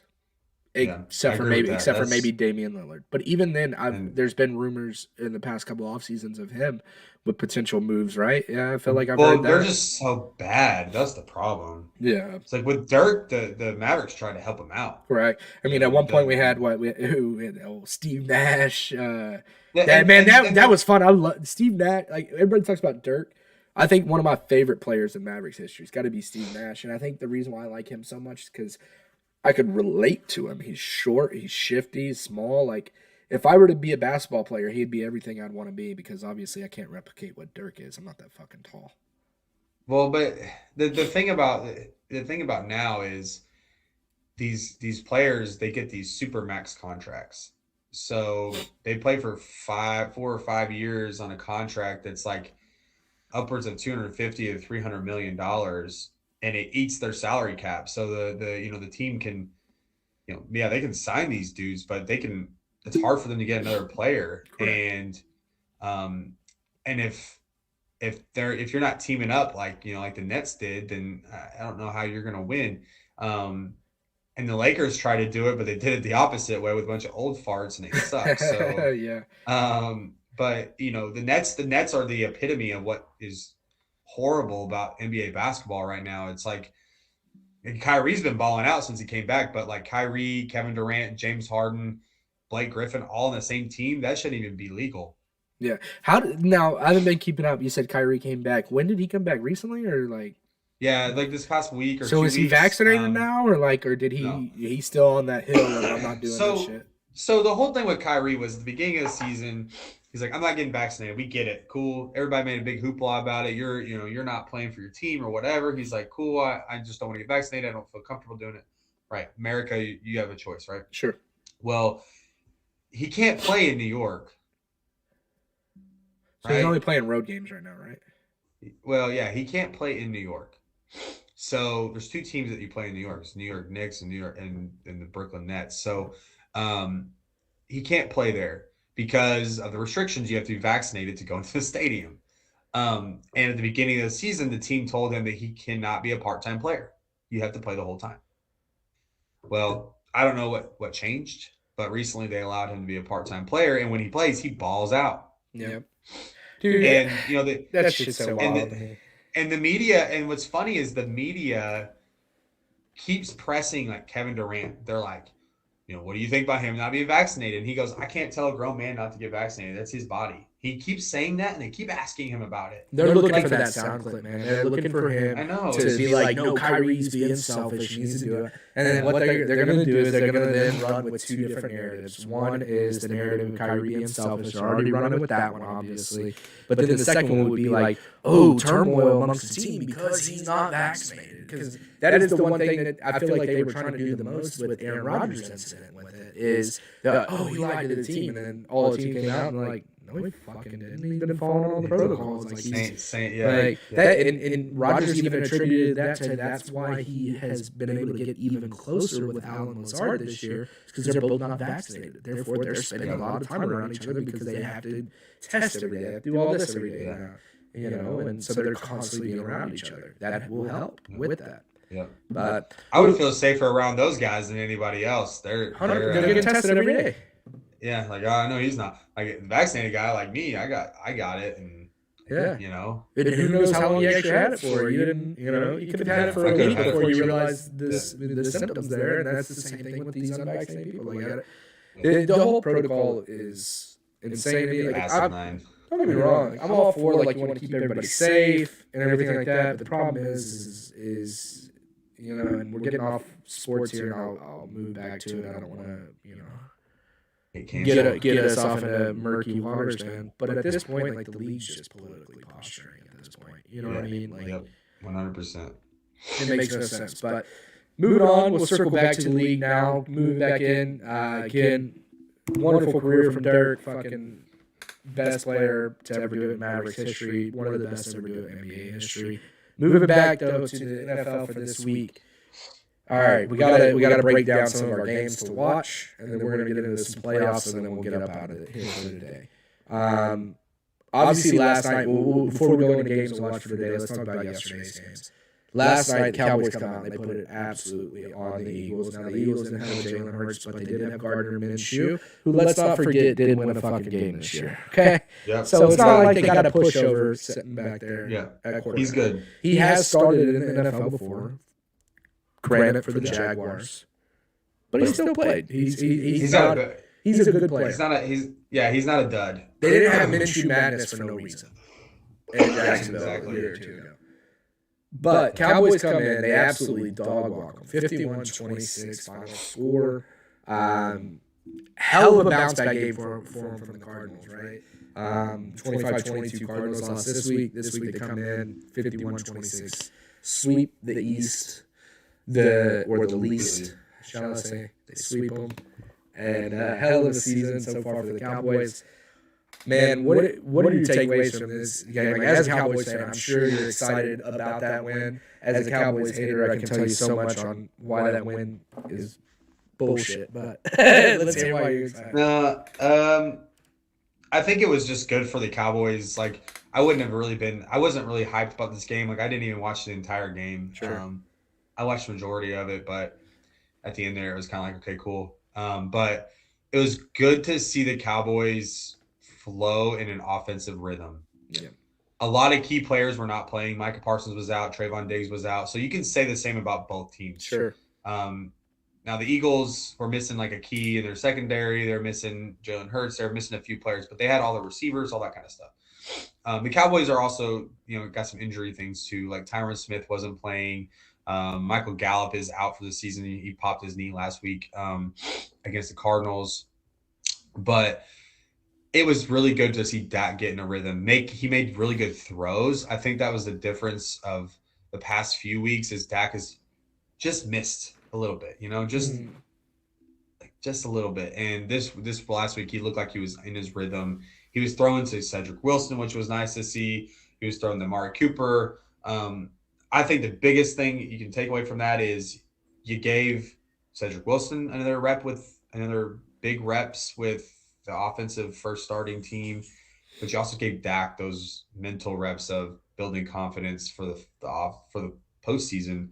And the Eagles are bad. I don't think the Eagles are very good. I think that they have benefited from a bad Washington and New York teams. They've benefited from just some wins that they caught them off guard with, just running the ball and not realizing they need to stop the run. I think that their record is a little bit inflated, and that's just not me. That's not me being an Eagles hater. That's just me seeing it for what it is. Um, it- you know, they remind me of the Ravens, very similar to the Ravens. They're like the Ravens if they had healthy running backs. So they've got a couple good receivers. The Ravens do too. Very similar types of teams. I just really am not a fan of their coach. Nick Sirianni just seems like thinks he's the smartest man on the planet, and it's really annoying to watch him talk. But I know McAfee. I was about to say his alter Yeah. ego personality on the McAfee show is awesome. Yeah. Ty hits that perfectly. Sirianni, but that game was good. That game was good to watch. It was good to see the Cowboys win in great fashion. So I'm going to give you a crazy stat. Dak broke the record for the most touchdowns in Cowboys history. He had 37 touchdowns. Pretty big deal. But he did it with 16 games. So Dak missed a game during the season. Everybody was like, well, he had an extra game. Well, he played the same amount of games that Tony Romo did when he had the record. So cool. Right. Because Dak was out for one game. But you can argue that with, he missed a game. If it's the regular or was last year and he missed a game, he wouldn't have gotten that extra game at the end to break it. But, I mean, you can make an argument for both of them. Played game, same. So, Ezekiel Elliott had over 1,000 yards. CeeDee Lamb had 1,000 yards receiving. I know it's an extra game, but is what it is. So Trayvon Diggs had 10 plus interceptions, and Micah Parsons had 10 plus sacks. Yeah, all in the same season. I think that's a big deal for the Cowboys. Like we don't. Yeah. I think this has been Cowboys, like, as far as years go, this has definitely been one of their best in a long time. Obviously, record speaks for itself, 12-5. Like, when's the last time the Cowboys won 12 games in a season? Let's take away the one extra game. When's the last time they won 11 games in a season? They won 13 games Dak's rookie season. Correct. But how long ago was that? I tell you, it's over. I was about to say, I know it's over 5 years ago because I was working at the restaurant, and the job I just left, I had been there for 5 years. So it was 2016 to 2017 season. Yeah. Okay. And that's when they lost the Packers when Mason Crosby hit a wonky ass field goal to win. You remember that? Yes, I do. You remember that field goal though, right? Yes, I do. That was the same one where we hit Jared Cook on the sideline, right? Yeah. With 1 minute and 40 seconds left. Yeah, that was another game I celebrated a little too soon. I wasn't celebrating. We knew right away. Aaron Rodgers. I've been a Cowboys fan too long to celebrate early. Yeah, but I mean, the Cowboys though, I do think they've had a good season, and statistically speaking, like if you look strictly at their stats. But the problem is, man, like I'm looking at like a lot of the teams that they played, man, and like I don't think they're gonna have what it takes to go on that run. And I'm not trying to be a Cowboys hater here. I know that's gonna be the first thing. Oh, you're a hater. But let's face it. Okay, they lost to the Bucs. They should have lost that in week 1, right? But they almost beat them. That was a good game, right? Then they come out, they beat the Chargers the next week. Another decent team. They beat them by 3, right? Then they come out, they put a stomp on the Eagles, 41-21. They stomped the Panthers as they should. They stomped the Giants as they should. How's that game? They beat the Patriots as they should, in my opinion. I don't think the Patriots are what people think they are. And they're starting to get exposed as the season gets deeper and deeper. And I mean, they still could win their division, but I mean, that's more a testament to the Bills' struggles than their successes, in my opinion. They beat the Vikings. They got beat by the Broncos. That's an ugly loss.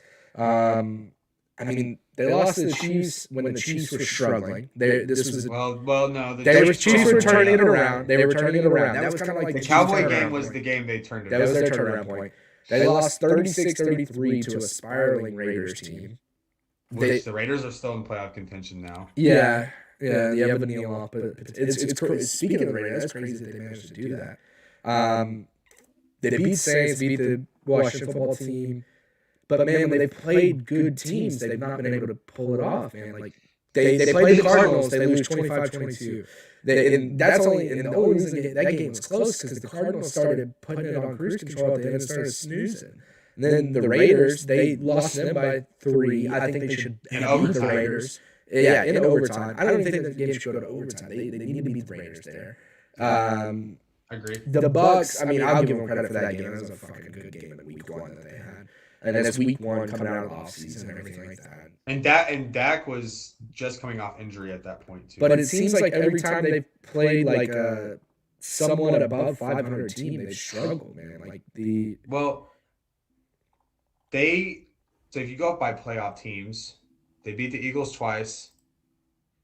The Saints are a possibility of a playoff team. They beat them. But let's go back to the Eagles though. You just said that they benefited from a weak schedule. So let's they got into the playoffs by default of their schedule. But we're not. Yeah, no, I agree. But I'm going off the logic because you said the same thing about the Patriots. Sure. A lot of people would say the Patriots are really good. So I'm just kind of making the point. I don't think they beat the Patriots. They beat the Chargers, who still have a chance to be in the playoffs. Now, earlier, I brought up this point with the Bengals. They played a certain division basically and lost the division. It's an unfamiliar division. They played the NFC North. They don't play the NFC North very often.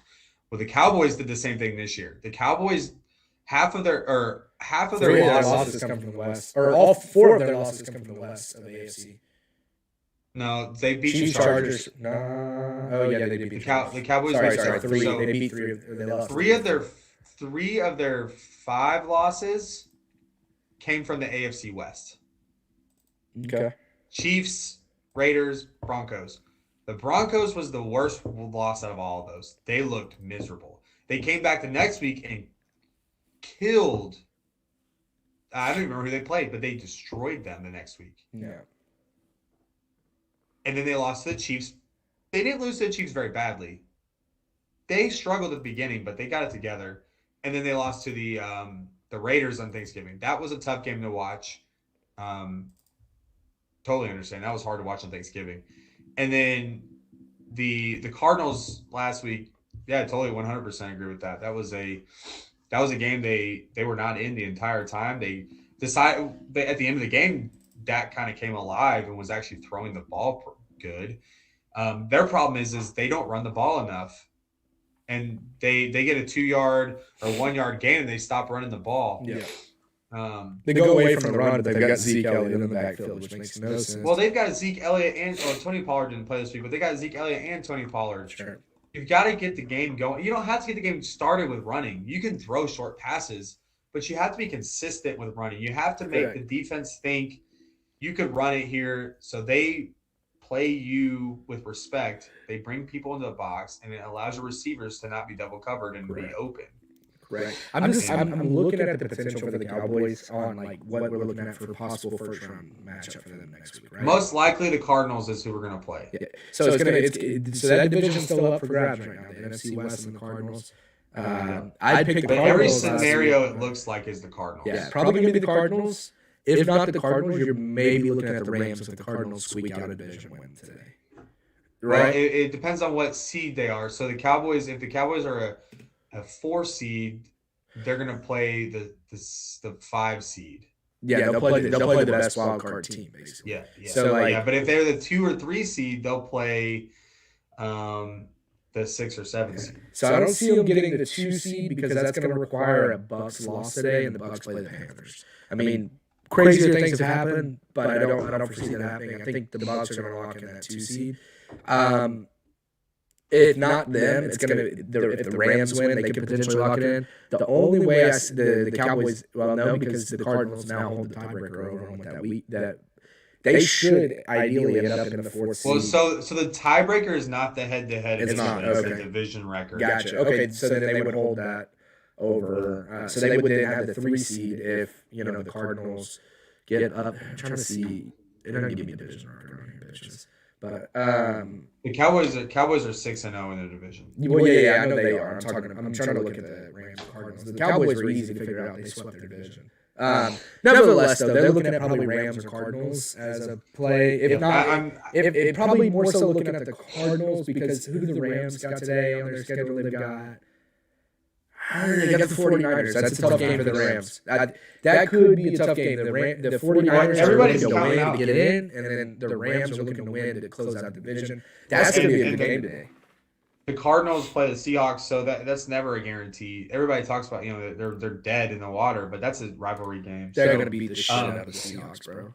Yeah, Like, the Seahawks are terrible this year. But every scenario I've seen, it was like 3 out of the 4 scenarios ended up with the Cowboys playing the Cardinals. So I was like, all right, that's cool. And you know what? I'd rather play the Cardinals because we played them once already, and it's hard to beat a team twice in the NFL. And y'all showed promise at the end of the game. It seemed like they started figuring out the Cardinals towards the end of the game there. So let's face it, they're going to play the best wild card team out there, more than likely. If not, they're going to play the second best. If they play the second best wild card team, they're probably going to be playing the Eagles. They could possibly play the Eagles. If they play the Eagles, if they play the Eagles, that's good for the Cowboys. If they play the Cardinals, or if they play the Cardinals or Rams, or possibly even the 49ers, I can see that being a tough time for the Cowboys in the first round. They very well could get past that first round, though. But you have to think, when they get past the first round, they're going to run into either a Packers or a Bucs team. The Bucs team, I think, got a better shot at the Packers.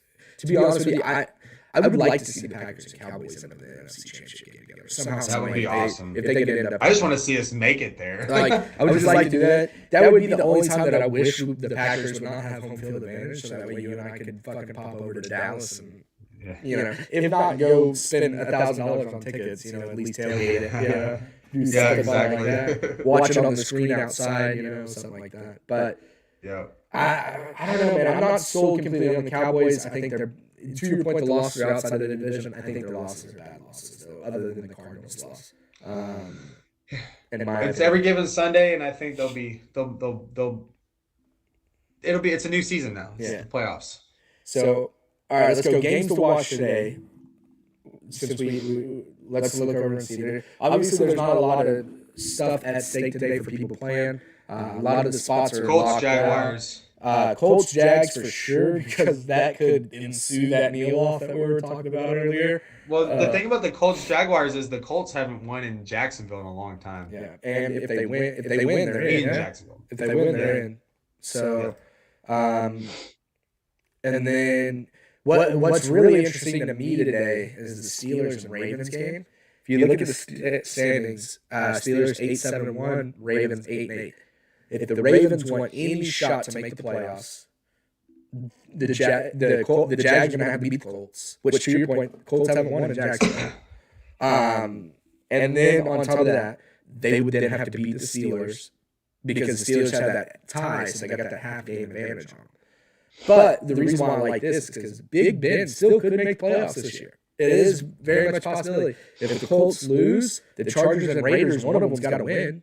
And then if the Dolphins also lose, then the Steelers win, they're in, dude. I mean, there's a lot of moving pieces for that final spot in the AFC. It seems like the NFC is not as interesting with that. Are we gonna pick these games? Yeah, let's pick them. Let's pick them. All right, let's start with Steelers Ravens. Who do you taking, man? We'll go with the Steelers. I'm gonna go by 10.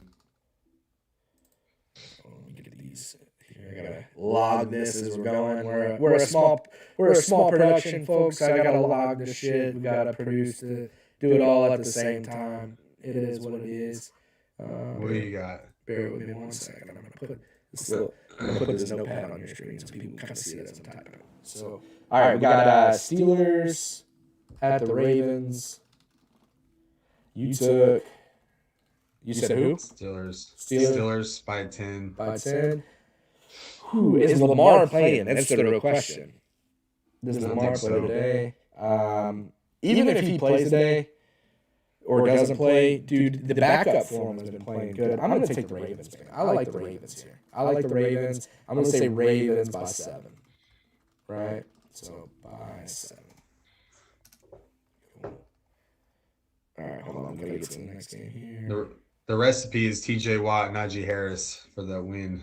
Yeah, 100%. What other games? Got Packers and Lions.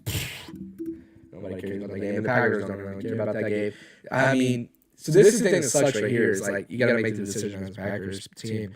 How much do you rest? Because you're already getting next week to rest. How how much too much rest. We got a lot of momentum. I kind of hate having the first round bye, to be honest with you. I love that everything goes through Lambeau. Hate that we have the first round bye. Anyways, that game's irrelevant. Colts, Jags. Who you taking on this one? I'm going to say Colts. You're going to say Colts? All right, Colts. Jags. I'm gonna do Colts by 3. I'm going to say Jags for the spoiler. God, that would be so bad for that team. Say by 7 too. I think the Jags, they need something, man. They need something to go into this offseason with. They've had a fucking crazy year. Like, think about it. Their coach was out finger popping chicks' booty holes at his restaurant up north. He is assaulting the kicker. I mean, what else does this team not have going on? I mean, they signed Tim Tebow, money grabbing. Yeah. Like, these players, man, like, they have had a shit year. I think they're going to come together and say, hey, let's go out with some type of bang. Let's build on it. Let's have something good to go. You know how you fix that franchise? You move it from Jacksonville. Agreed. And you change the name to something. Yeah, they got to get out of there. I don't know. Someone Go to Austin. Ooh. The Austin Wranglers. Yeah, I like the Wranglers. And get sponsored by Wrangler. Yeah. Let them name your stadium. Hey, I like it. Let's go. The Wrangler Dome. Oh, man. Cavenders. Oh, yeah, there you go. Get Cavenders in on that. Oh, man. All right, let's see. What other games we got on the slate that's really worth the shit? The Saints technically still have a chance to get in. They got to win, but they're playing the Falcons. Not really a good game. All right, Cardinals, Seahawks. I mean, this one right here, the Cardinals and the Rams, like we said, they're playing for the division at this point today. The Rams do need to lose for the Cardinals to have any shot at that. Cardinals, Seahawks. I think Cardinals by 14. I have Cardinals by 10. All right. We won't talk much about that. I know it seems like kind of a dud of a game. It's just one we're watching for playoff positioning. Another that I'm honestly interested in this one. So we got the race here for the AFC East. Both Bills and Patriots are going into this 10-6. They both win. Bills win the division. They both lose. Bills win the division. One wins, the other loses. They win the division. I think the Patriots got the easier game today. They got the Dolphins. The Bills got the Jets. And I know that sounds crazy because you're like, the Dolphins have been playing good. Anything like that. Reason why I think this is because I think the people have had a tendency to snooze on the Jets, and the Jets have popped up and beat a couple teams, and a couple good teams. They were familiar opponents. I think this game's going to be very close. I think division opponents. I still think the Bills win and win the division here. But I think it's going to be a close game. I say Bills by 6. Yeah. Yeah, I'm going to go Bills by 3. I think it's going to be close. Now, I think they're going to run the ball. The score's going to be low. You can see like a 15-12 or 17-14 type game with the Bills Jets. Correct. Now, the only thing is the Bills have already gotten caught on a trap game before with the Jags earlier in the season. So maybe they come in alert. I just think about how the Patriots ran down their throats a couple weeks ago. Yeah. And the Bills stopped, won the last game they played, but the Jets have a really good run game. Yeah. Now on the other side, we got Patriots and Dolphins. To be honest with you, like I said, I think that the Bills may have a tougher bit because the Jets have popped up and beat some people. However, the Dolphins have not looked bad with the exception of last week when they played the Titans. Well, they're also a division opponent, so I honestly think the Dolphins are going to take the Patriots because the Patriots have lost 2 in a row now.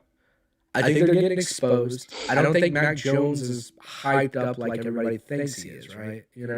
He's He's been carried by a great defense. If the defense shows out today, they'll win. If they don't, they're going to lose in a very low-scoring game, in my opinion.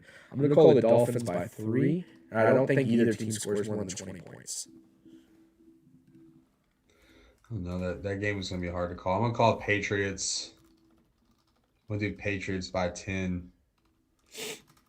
I think it's 20-10. I'm with you. I think that the Patriots will score 20, but I don't think nobody will score. I don't think it's going to be a high-scoring game. It's going to be low for sure. I think he's going to I think it's going to come down to a couple of big plays. What's the over/under on that game? That's a good question. I don't know. Let's see. Because I'm more likely to take the under. Not that I bet, but versus. Let's see what the spread is. All right. It's pulling up. We've got.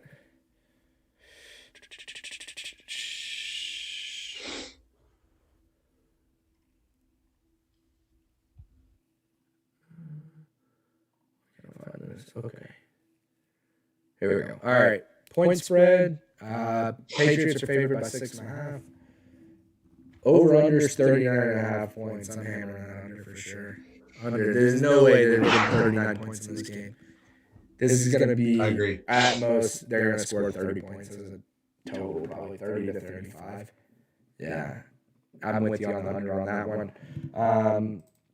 Other than that, what other games do we really got to see today? Oh, the big one. This one to me, or these two games are the biggest to me. You've got 49ers and Rams. 49ers are looking to get into the playoffs. Rams are looking to close out the division. I mean, I think, to be honest with you, I'm up in the air on who to pick. You know, I think the 49ers, they've been playing decent. They're one of the few wins that are over the Bengals. I mean, they beat the Rams earlier in the season, 31-10. I mean, is it going to be an issue of like when the Bills lost to the Patriots, they come out pissed off and beat the dog shit out of them type situation? Or is it going to be a good game at this point? I don't know what to expect. The 49ers are just so up and down, right? Uh-huh. Well, is Garoppolo playing? That's a good question. That would be a big thing. Jimmy G is expected to start against the Rams today, so he is playing. He has a thumb injury. I'm gonna go Rams. I'm gonna do Rams by 7, but it's not gonna be like they've been ahead by 7. It's gonna be a back and forth game.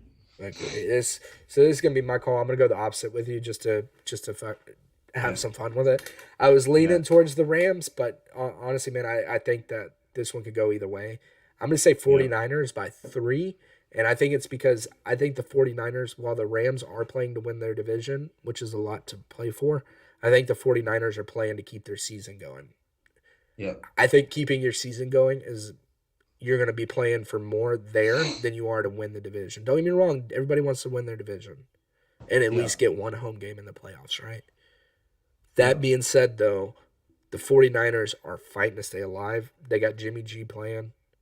I'm going to say Niners by 3. Yep. And then we've got to end the slate, Chargers and Raiders. The potential kneel-off that's going to ensue when the Jags beat the Colts by 7 like I called. I'm also the reason why I picked the Jags over the Colts as well, by the way, is I picked the Colts last week and they got beat. I'm tired of picking teams and fucking losing. Chargers, Raiders, man. I think the Chargers pull it out. I think the Raiders are a good team. I think the Chargers are a better team. I'm with you on that. So I'm gonna say Chargers by 10. I was thinking the same thing. I'll do Chargers by 3. By 3, okay. I think it's going to come down to a really close game here. And it really just depends on what Chargers team you're going to get this week, right? Like Yeah. they're another team that's been up and down all season. It's like at the beginning of the Well, year, I thought they were going to be really good. Then middle of the year, I was like, oh man, what the fuck happened to them? Now they're kind of starting to. to me, the Raiders keep games close whether they win or lose. Yeah, and The games kudos they to the win, Raiders, man, for the season they've had, man. The way that they've been able to somewhat keep the fucking train on the tracks. I mean, you obviously lose your coach at the beginning with all his BS, his racial comments and everything like that, and his leaked emails and everything, which I'm still waiting to see what happens to the people he's emailing. You know what I mean? Like last I checked, like everybody's Nobody crucifying cares. him on. Everybody crucified Gruden on it. But, like, nobody brings up who he's emailed. Last time I checked, like, if I send a shitty email, I sent that email to somebody. Who'd he send it to? And why is that person not getting anything? You know, that's a conversation for another day. We're way past that. We're weeks removed from that incident. I still think that's a little bit crazy. I don't think it's crazy that he got removed. I, by all means, I support the decision. Can't be saying shit that he's saying. Yeah. However, I know he ain't the only one doing that shit. Yeah. Where are the 100%. others? You had an investigation. You went through thousands of emails. There's got to be some other people out there. Anyways. My thing is, like, why are you sending emails that could get in trouble? Yeah, dude. I don't send nothing on my email stupid? that's like, Are you stupid? Like, oh, they can't track it, bruh. the only person capable of deleting emails is Hillary Clinton. No, she's just in the ocean. Throw that. Yeah. Not Yeah, throw I it in don't the know. ocean. What are you talking about? Anyways. It's on a private server. Yeah, I'm going to be quiet about Hillary, though, before I get taken out. Yeah. But think about the Raiders, man. They keep that on track. They lost Gruden. Everybody knows the shit that happened with Henry Ruggs. So top wideout's gone. Head coach's gone. And they managed to keep the shit on track. Well, they're top. He's second wide out. Who's their top? Darren Waller. I mean wide receiver, not tight end. I know tight ends catch the ball. Me too. Yeah. Me too. He's not a tight end. He's a receiver. But yeah, no. I mean, we got to. I mean, today's football. It's gonna be a weird slate of games. Not a lot of people playing for shit. Got a couple people playing for some stuff. But overall, man, playoffs shaping up. On the AFC side, we've got the Bills, Patriots, Chiefs, Bengals, Titans, all guaranteed in. This time next week will be a lot more fun. I agree. And at that time, once we get this, playoff picture solidified, we can kind of start looking at, we can start talking about playoffs, talking about these matchups. That's the problem right now is I want to talk about the playoffs, but it all comes down to matchups is really what it comes down to, right? Like I can say, oh, the Cowboys this, Cowboys that, but the Cowboys could possibly be playing the Eagles right at the gate. At that point, I've got full confidence in the Cowboys to beat the Eagles. I mean, there's so many different things that can happen with seeding in this time. Honestly, though, like the only one that I can really solidly say that I don't foresee them making a run, even though they're already in, is the Patriots. I just don't see it happening. I don't. I think the defense was good enough to get them through a lot of the games in the season and cover up for a lot of Mac Jones.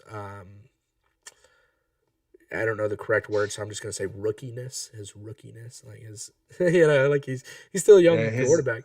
So they're able to mask a lot of that. They're able to mask a lot of that with a good defense. I think in the playoffs, that's gonna get exposed. It got exposed when they played the Bills last week and got the shit kicked out of them. I mean, but on that side, the Chiefs are looking really good, man, and it's so crazy because I remember 2 months ago, 2.5 months ago, Chiefs are dead in the water. They're dead in the water. Yeah. They're done. They look like shit. Yeah. But the NFC side, man, teams that I'm seeing that are poised for those runs right now, obviously Green Bay. And I think the Cowboys are there, but I think it's going to be matchups for the Cowboys. I think it's going to be matchup for everybody, though. You can say that for everybody, right? So, I don't know, man. We shall see. We shall see. But yeah, no doubt. We'll go ahead and bring this one home for the day. Everybody tuning in. I appreciate you guys. Thank y'all for tuning in. We'll be back again next week. Playoff predictions. Predictions. It's going to be playoff time next week. We're going to be coming with the smoke for it. I can't wait. And You know, who knows? Hopefully, my Packers will run into your Cowboys at some point in the playoffs and have a little bit of Let's fun. go. Oh shit, what's up, bud? And yeah, thank y'all for tuning in, guys. Y'all take it easy. All Peace. right.